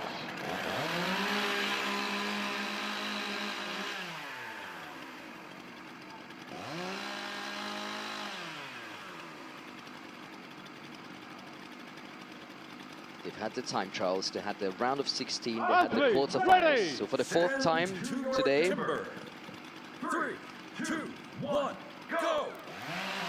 Dead even start by both of these guys. That is some skill right there. Jack Jordan a little bit faster on that stock saw. Will it make a difference here on the underhand chop? He's got a quick pace on the underhand chop. Brad DeLosa right there with him though. Over to the other side, in sync with each other. Boy, this could be a Rockettes to music if we really wanted to make it work that way. Jordan's through ahead of Delosa. Delosa's got a hair hanging on, but this is where Delosa could really take advantage of Jack Jordan. Delosa on that single buck is so solid. Jack Jordan a little bit choppy, short strokes, and Delosa has caught up with him almost. Half a stroke is all it is separating these two guys on the standing block chop. This is a close battle. Delosa over to the other side of his block ahead of Jack Jordan. Jack Jordan has a huge slab that came out of his block that could be a big advantage for Jordan. He slips through. Is it going to be? Oh! Again, another close one between those two guys. Oh my goodness, 57.85 for Jordan and 58 and change, 58.53 for Brad Delosa. Let's see what it comes down to when they make the camera and competition control center adjustments. You must be kidding me. Oh my goodness, another monumentally close battle. Holy smokes, folks! 57.65 for Jordan, 57.97 for Delosa. That's about the second closest heat we've had all day long. And that means Jordan is going to do it and move on to the final. So it's going to come down to see who will go up against Brad Delosa in that small final, Matt Kogar or Maciej Klima. Wow, wow, wow. What a fight. And the winner is Jack Jordan. So Jordan has done it. He's got himself into his third final in 3 years. The team comes up onto stage and we will set the stage up for heat number 14, or the second heat in the semifinal today, as we look back at some of the action from this epic battle between New Zealand and Australia. Absolutely fantastic. There's Jordan pushing through. Look at the intensity on Jack's face right there as he works that single saw. He knew he had to be solid on that single saw because of the quality of single sawyer that Brad Delosa is. And Brad Delosa was actually over to the other side first, but Jack Jordan, look at that, sweep through.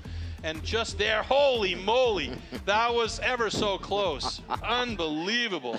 Oh, wow. But you can see that big slab that came off that one side, so that made the cut through a little bit easier for Jordan, I would say. But what a battle of a couple of absolutely monumentally good timber sports athletes. I mean, these two guys epitomize what it is to be timber sports, the young and the old, as it were. True.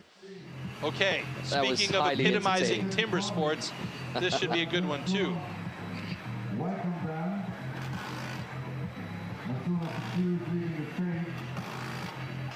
And again, lots of action on stage with this fantastic cleanup crew to make sure that it is pristine and safe for our athletes. Nothing in the way that could slip on or have problems with here. And good, so these are the semi-finals that we're getting to see. Jack Jordan already making it to the big final as we await Matthew Kogar and Maciej Klima. And here they come. Maciej Klima in the white jersey on stage right, and Matt Kogar in the red jersey on stage left.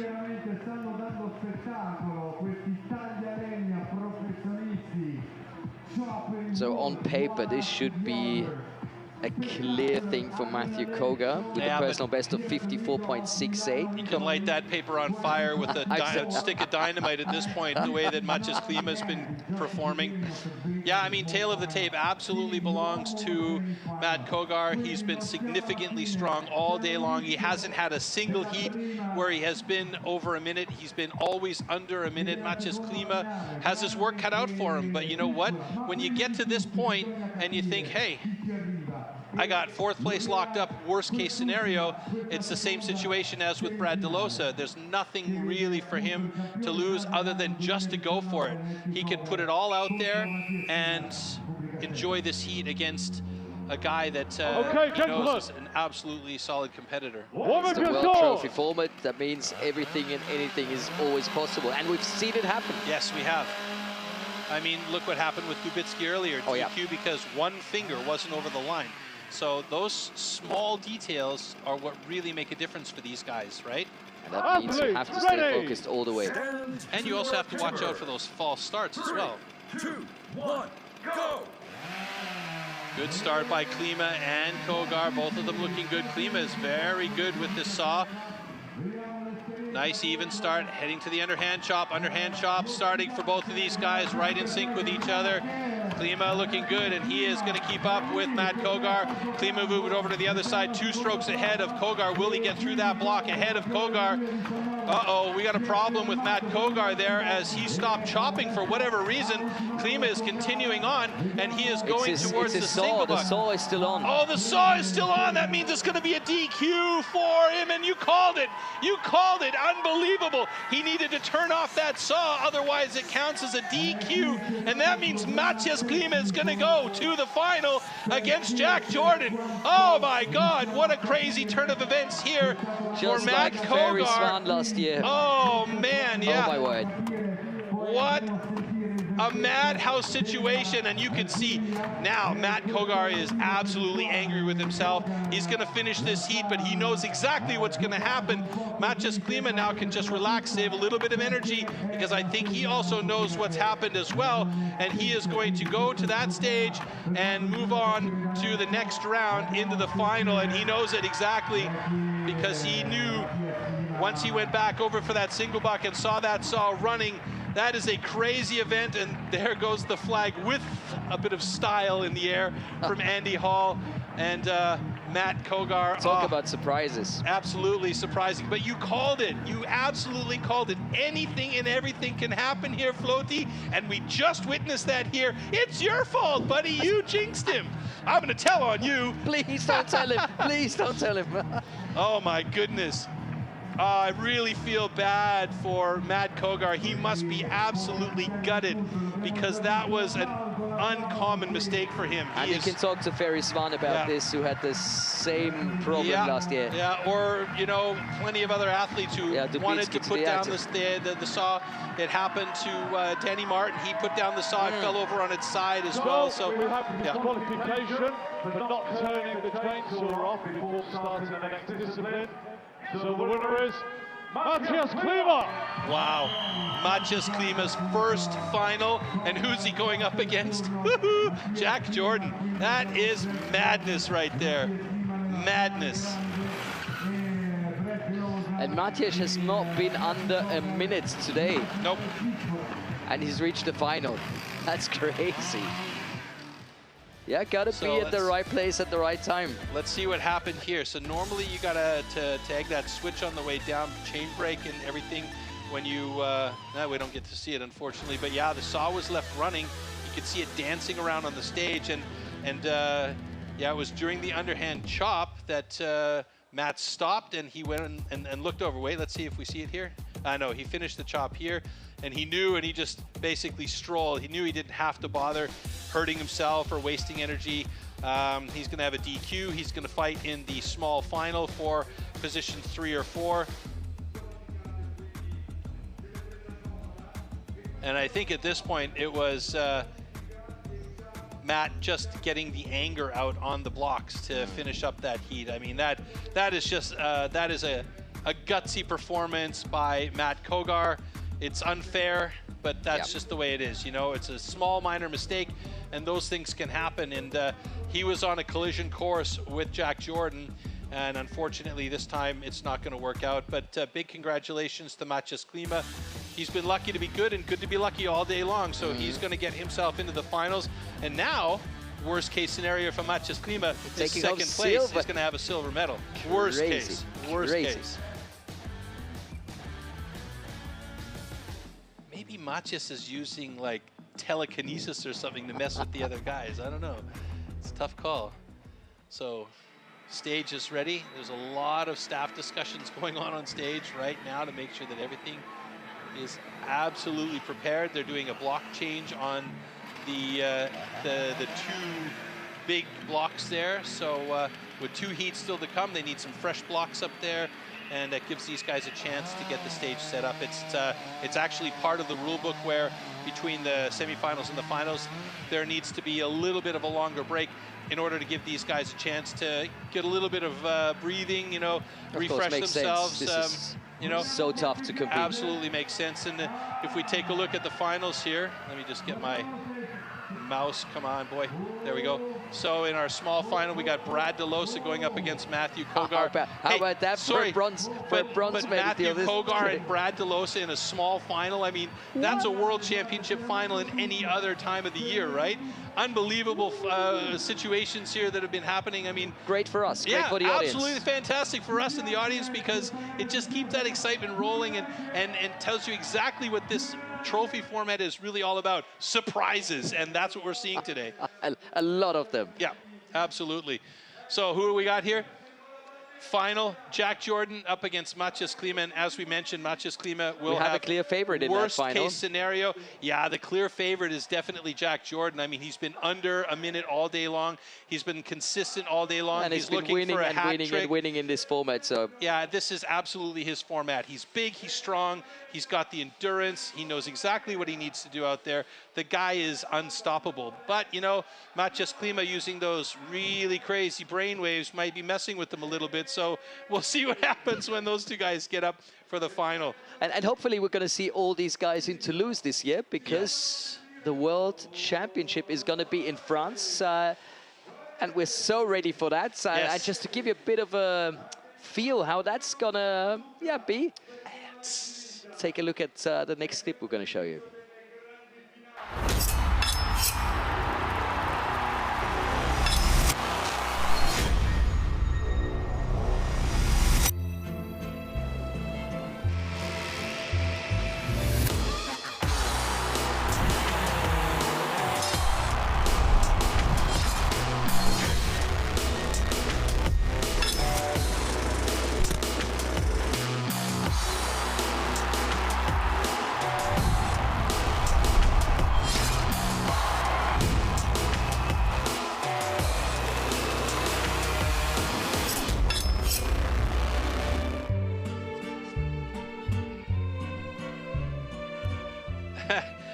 I love the juxtaposition of the music there, hey?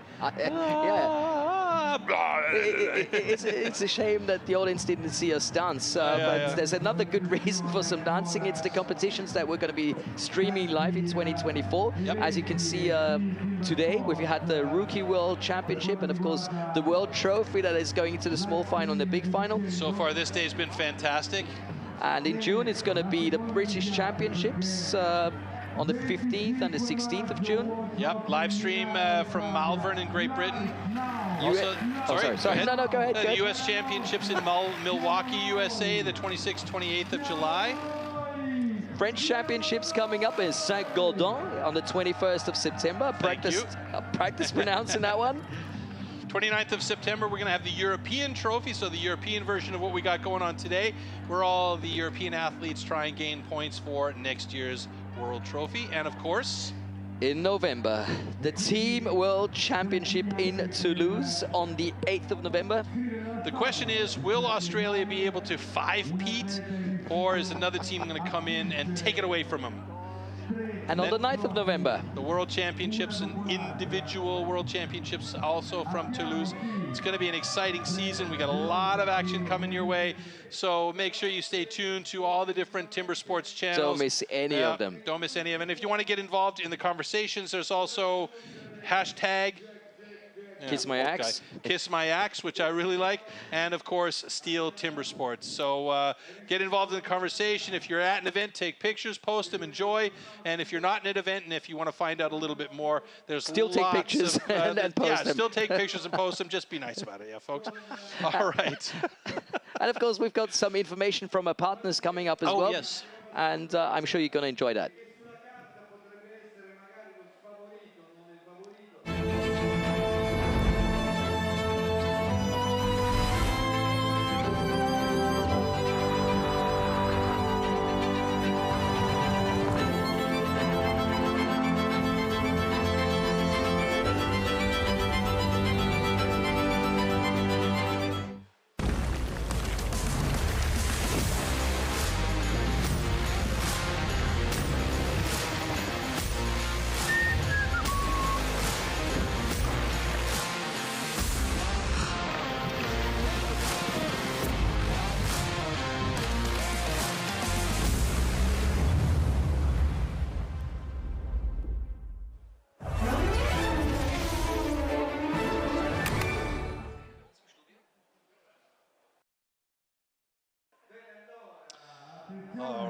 right, so there's the American flag in honor of that man right there, who, for his headspace, would want to be in the next set of heats and not this one, but he's got to battle through it nevertheless. Brad DeLosa going up against Matt Kogar in this small final. So this is for positions 3 and 4 in the competition, and we predicted earlier on that Matthias Klima would be in this one, worst case scenario, but a small faux pas by Matt Kogar has him going up against Brad DeLosa. And this might have made him angry. You think? I'm pretty sure. I'm gonna say most definitely. The problem is now, knowing that he's going up against Brad DeLosa, that man right there, a legend in the sport, does that anger work for him, or does that hinder his performance? Now, I suspect, knowing Matt Kogar and the way that we've seen him perform in years past, that that is going to light a fire under his butt and make him perform even better in this small final. So, yeah, Brad DeLosa's going to have his work cut out for him, but the legend that DeLosa is, he knows exactly what he needs to do, and he's going to be calm, cool, and collected about it as always. What about fitness, Troy? What do you think?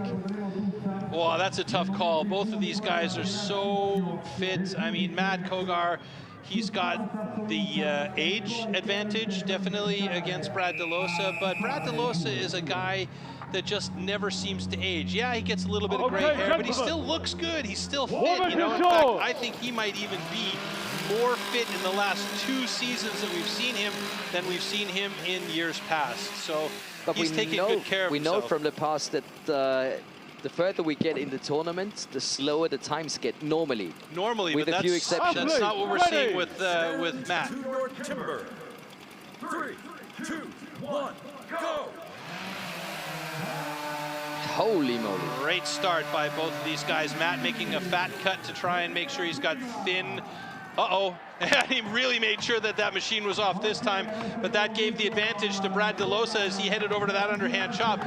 But Matt Kogar cutting hard and fast, moving over to the other side of that underhand chop, about 2 drivers behind Brad DeLosa, and he's actually managed to get through it faster than DeLosa, but now DeLosa's going to have to work on that single buck to catch up with Matt Kogar, and I would say these guys are both really evenly matched on the single saw. Matt Kogar looking good as he is almost at the bottom. Big bow on that misery whip. He gets through it though, and Matt moved over to the standing block chop, so I'm going to say he's taken that anger out from that earlier round on these blocks right now, as both of them move over to the second side of their standing block chop at exactly the same time. It's hit for both of these guys. Who's going to drop it first and take 3rd place? It's going to be Matt Kogar. Matt Kogar takes 3rd place in the competition. He will be your bronze medalist, and barring any DQ because something's running or dropped or missing on stage. No yellow flags. No yellow flags, and that was an amazing heat there. Congratulations to Matt Kogar. He took adversity and managed to get a medal out of it, and Brad DeLosa, with nothing to prove to anybody in the world of timber sports, takes 4th place in the competition today. Great heat between these 2 guys, both legendary athletes. Full respect. That was great.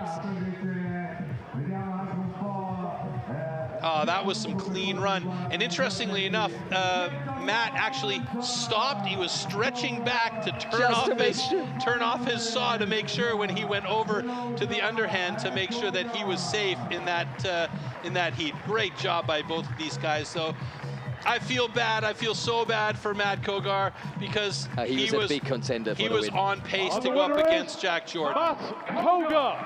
And I would have loved to have seen that, but that's the way the cookie crumbles, literally in this case. And Matt Kogar will take 3rd place in the competition today. Well deserved.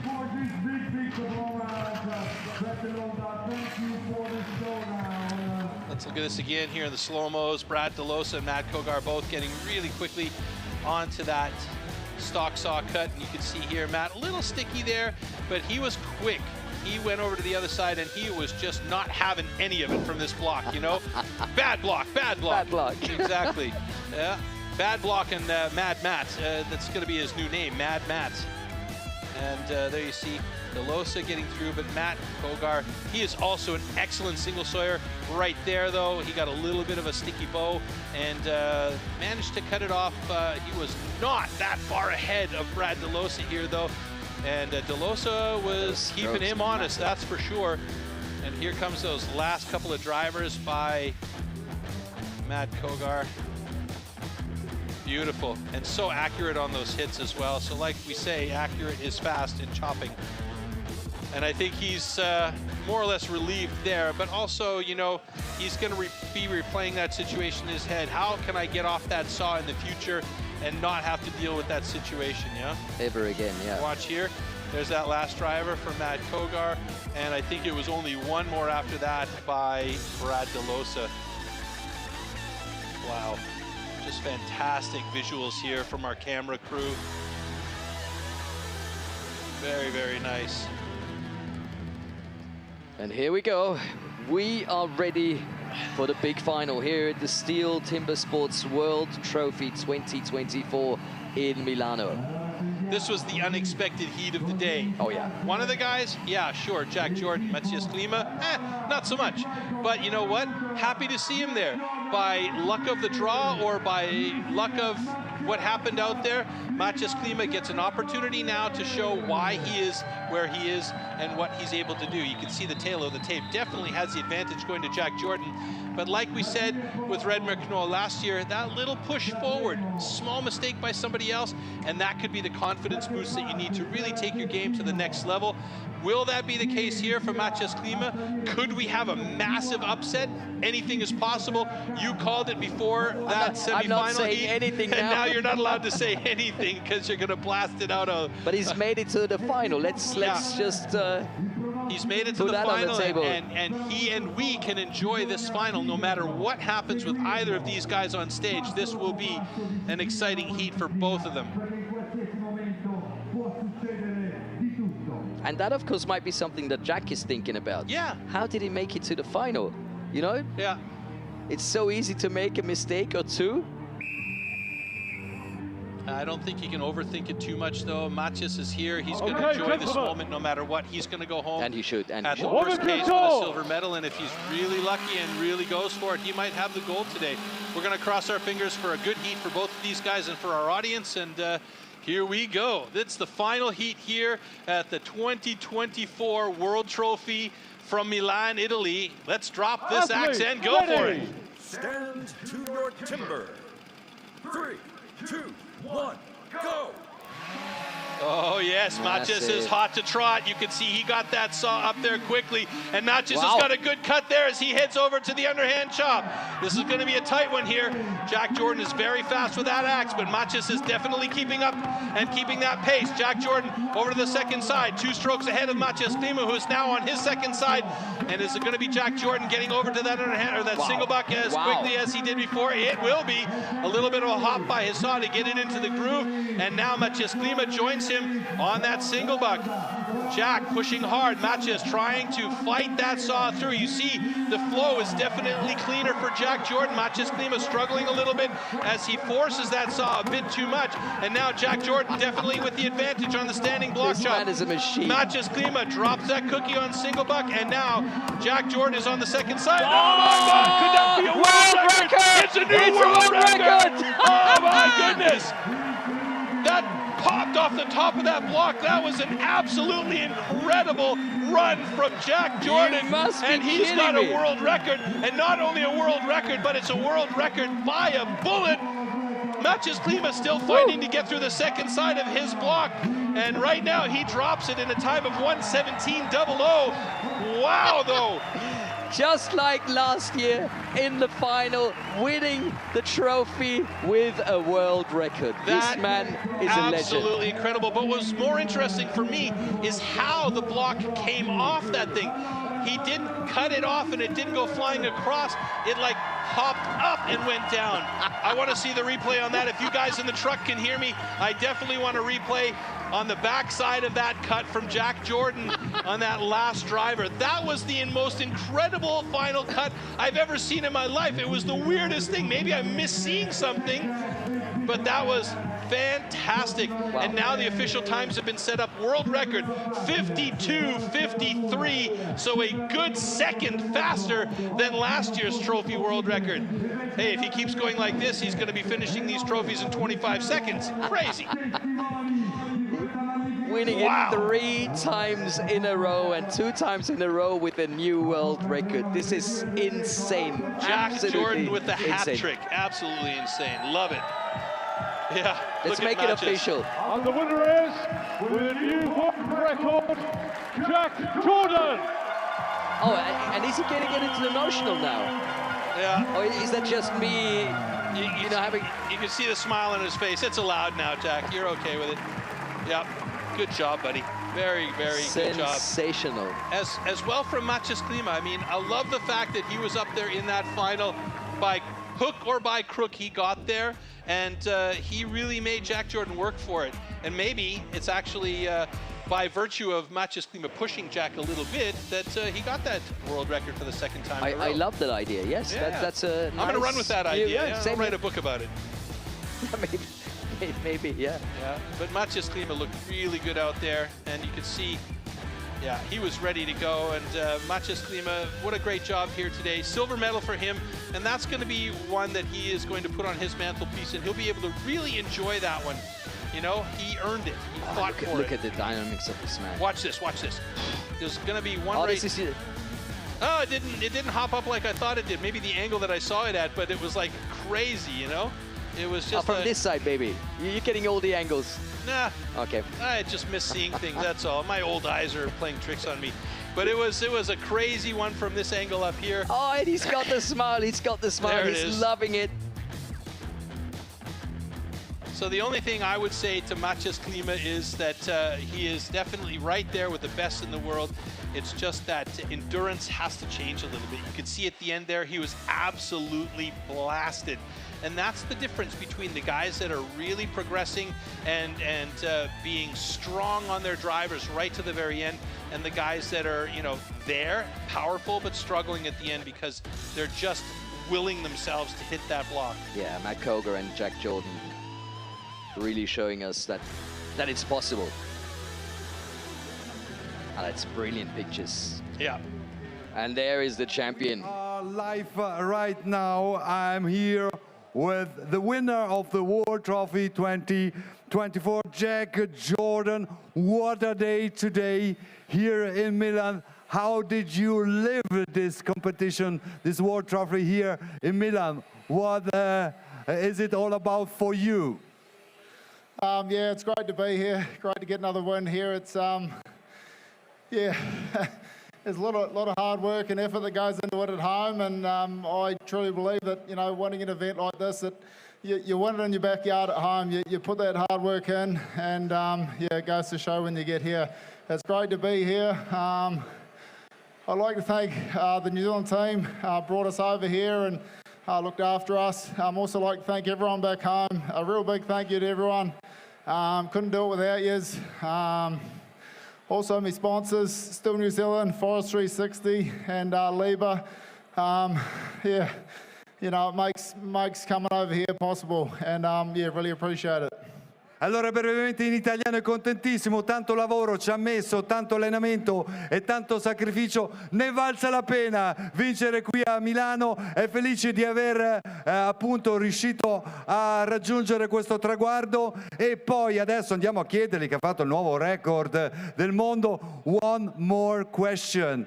Did you expect a new world record today? No, I didn't really know what was going on there. Even when I come off, it was a bit of a strange feeling, and yeah, looked up and see that it looked like it was faster than my time from last year. So yeah, over the moon to get another world record like that. Ok, dice che comunque no, non se la stava aspettando, è andata così anche l'anno scorso, non se l'aspettava, e poi alla fine è riuscito in questa ulteriore impresa. Congratulations to Jack Jordan, thank you so much, we can't wait for the prize giving ceremony. Grazie, Milano ti saluta, Milano!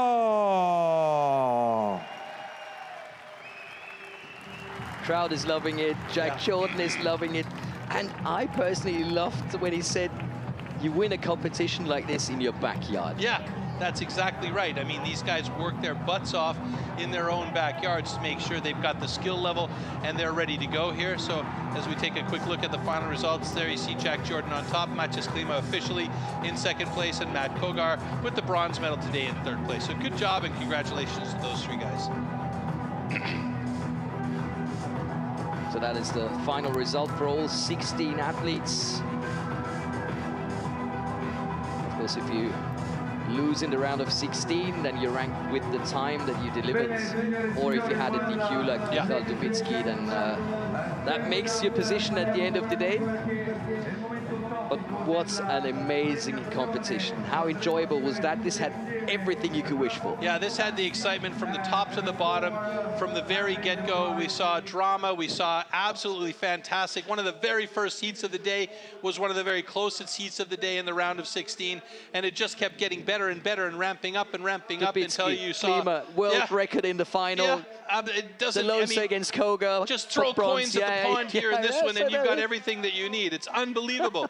I mean, you called it, you know, anything can happen, and what happened to Matt Kogar? He forgot to turn off the chainsaw, and he gets DQ'd in that semifinal, and he's got a bronze medal today instead of going up against Jack Jordan.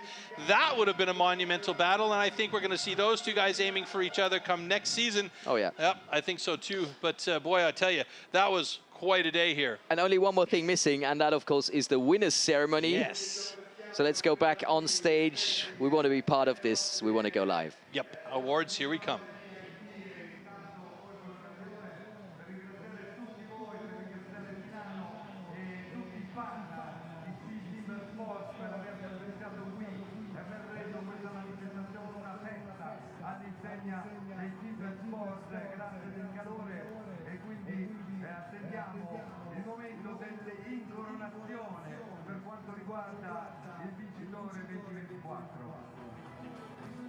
Now, ladies and gentlemen, we are back live again. Thank you for this fantastic competition. It was really, really a beauty following this adrenalinic World Trophy 2024. E allora benvenuti alla cerimonia ufficiale di premiazione di STIHL TIMBERSPORTS World Trophy 2024 qui a Milano. Abbiamo già ringraziato tutti i finalisti. Allora arriviamo al podio. This is the podium. Third place and winner of the bronze medal, terza posizione, vince la medaglia di bronzo per gli Stati Uniti, for the USA, Matthew Kogar. The medal is presented by Giulio Franceschi, Marketing Manager STIHL Italia. Il premio viene consegnato dal Marketing Manager STIHL Italia, il signor Giulio Franceschi.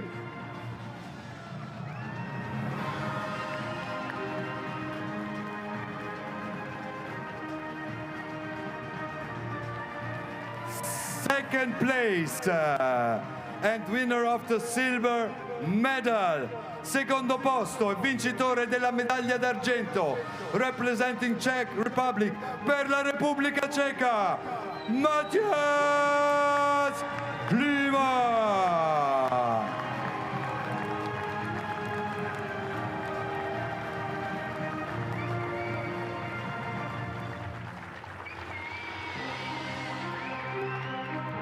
The medal is presented by Mr. Giulio Franceschi, Marketing Manager STIHL Italy. Consegna il premio il Marketing Manager STIHL Italia, il signor Giulio Franceschi.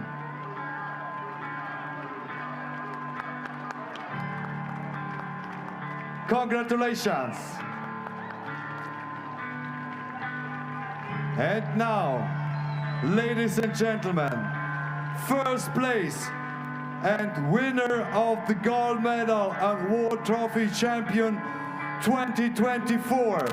E allora, vincitore e medaglia d'oro del World Trophy e campione World Trophy 2024, representing New Zealand per la Nuova Zelanda, Jack Jordan. Jack Jordan. Jack Jordan. New Zealand. The medal is presented by Marketing Manager STIHL Italy, Giulio Franceschi. Consegna il premio Marketing Manager STIHL Italia, il signor Giulio Franceschi.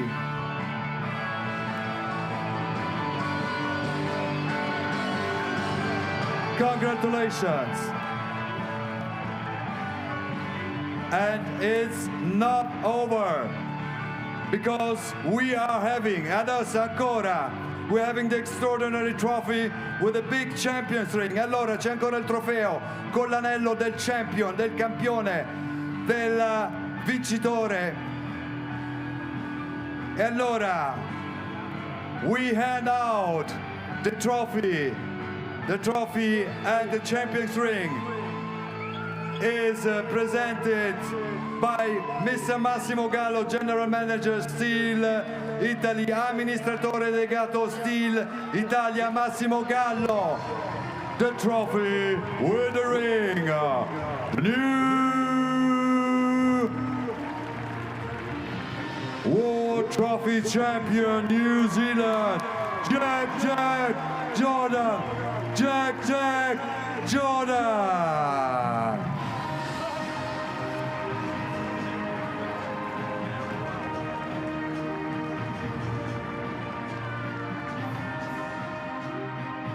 And now, ladies and gentlemen, signore e signori, in onore del vincitore, in honor of the winner, sentiamo l'inno nazionale della Nuova Zelanda. In honor to the winner, we have the national anthem of New Zealand.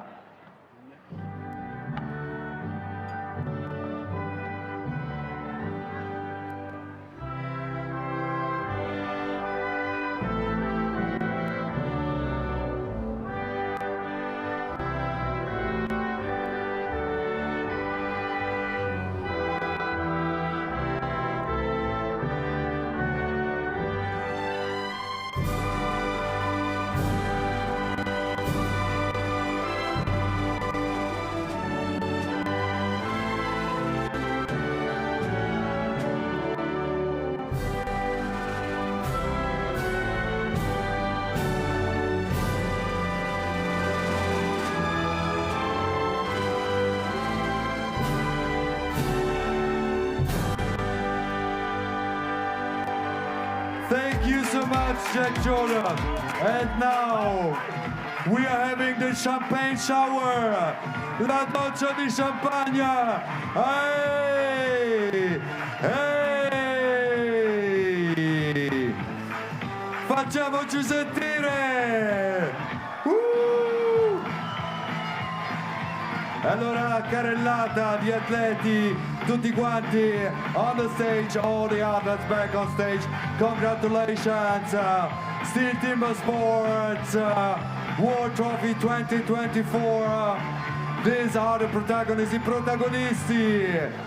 Tutti assieme, è una giornata magnifica, una giornata spettacolare, una giornata da incorniciare, grazie agli atleti, ma grazie anche a tutti voi che magnificamente avete arricchito questa arena con il vostro calore, con il vostro tifo. Grazie, thank you so much. Ci vediamo alle prossime uscite di STIHL Timbersports. Back to the studio.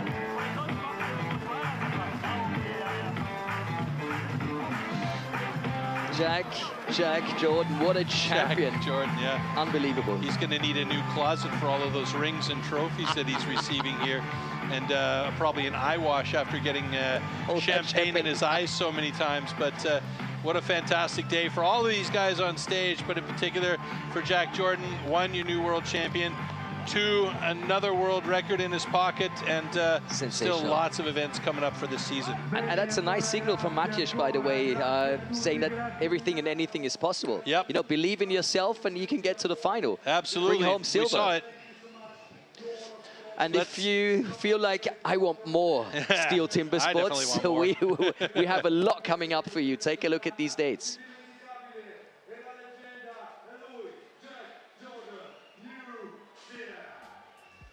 So upcoming events were supposed to come onto our screen here, but nothing so far.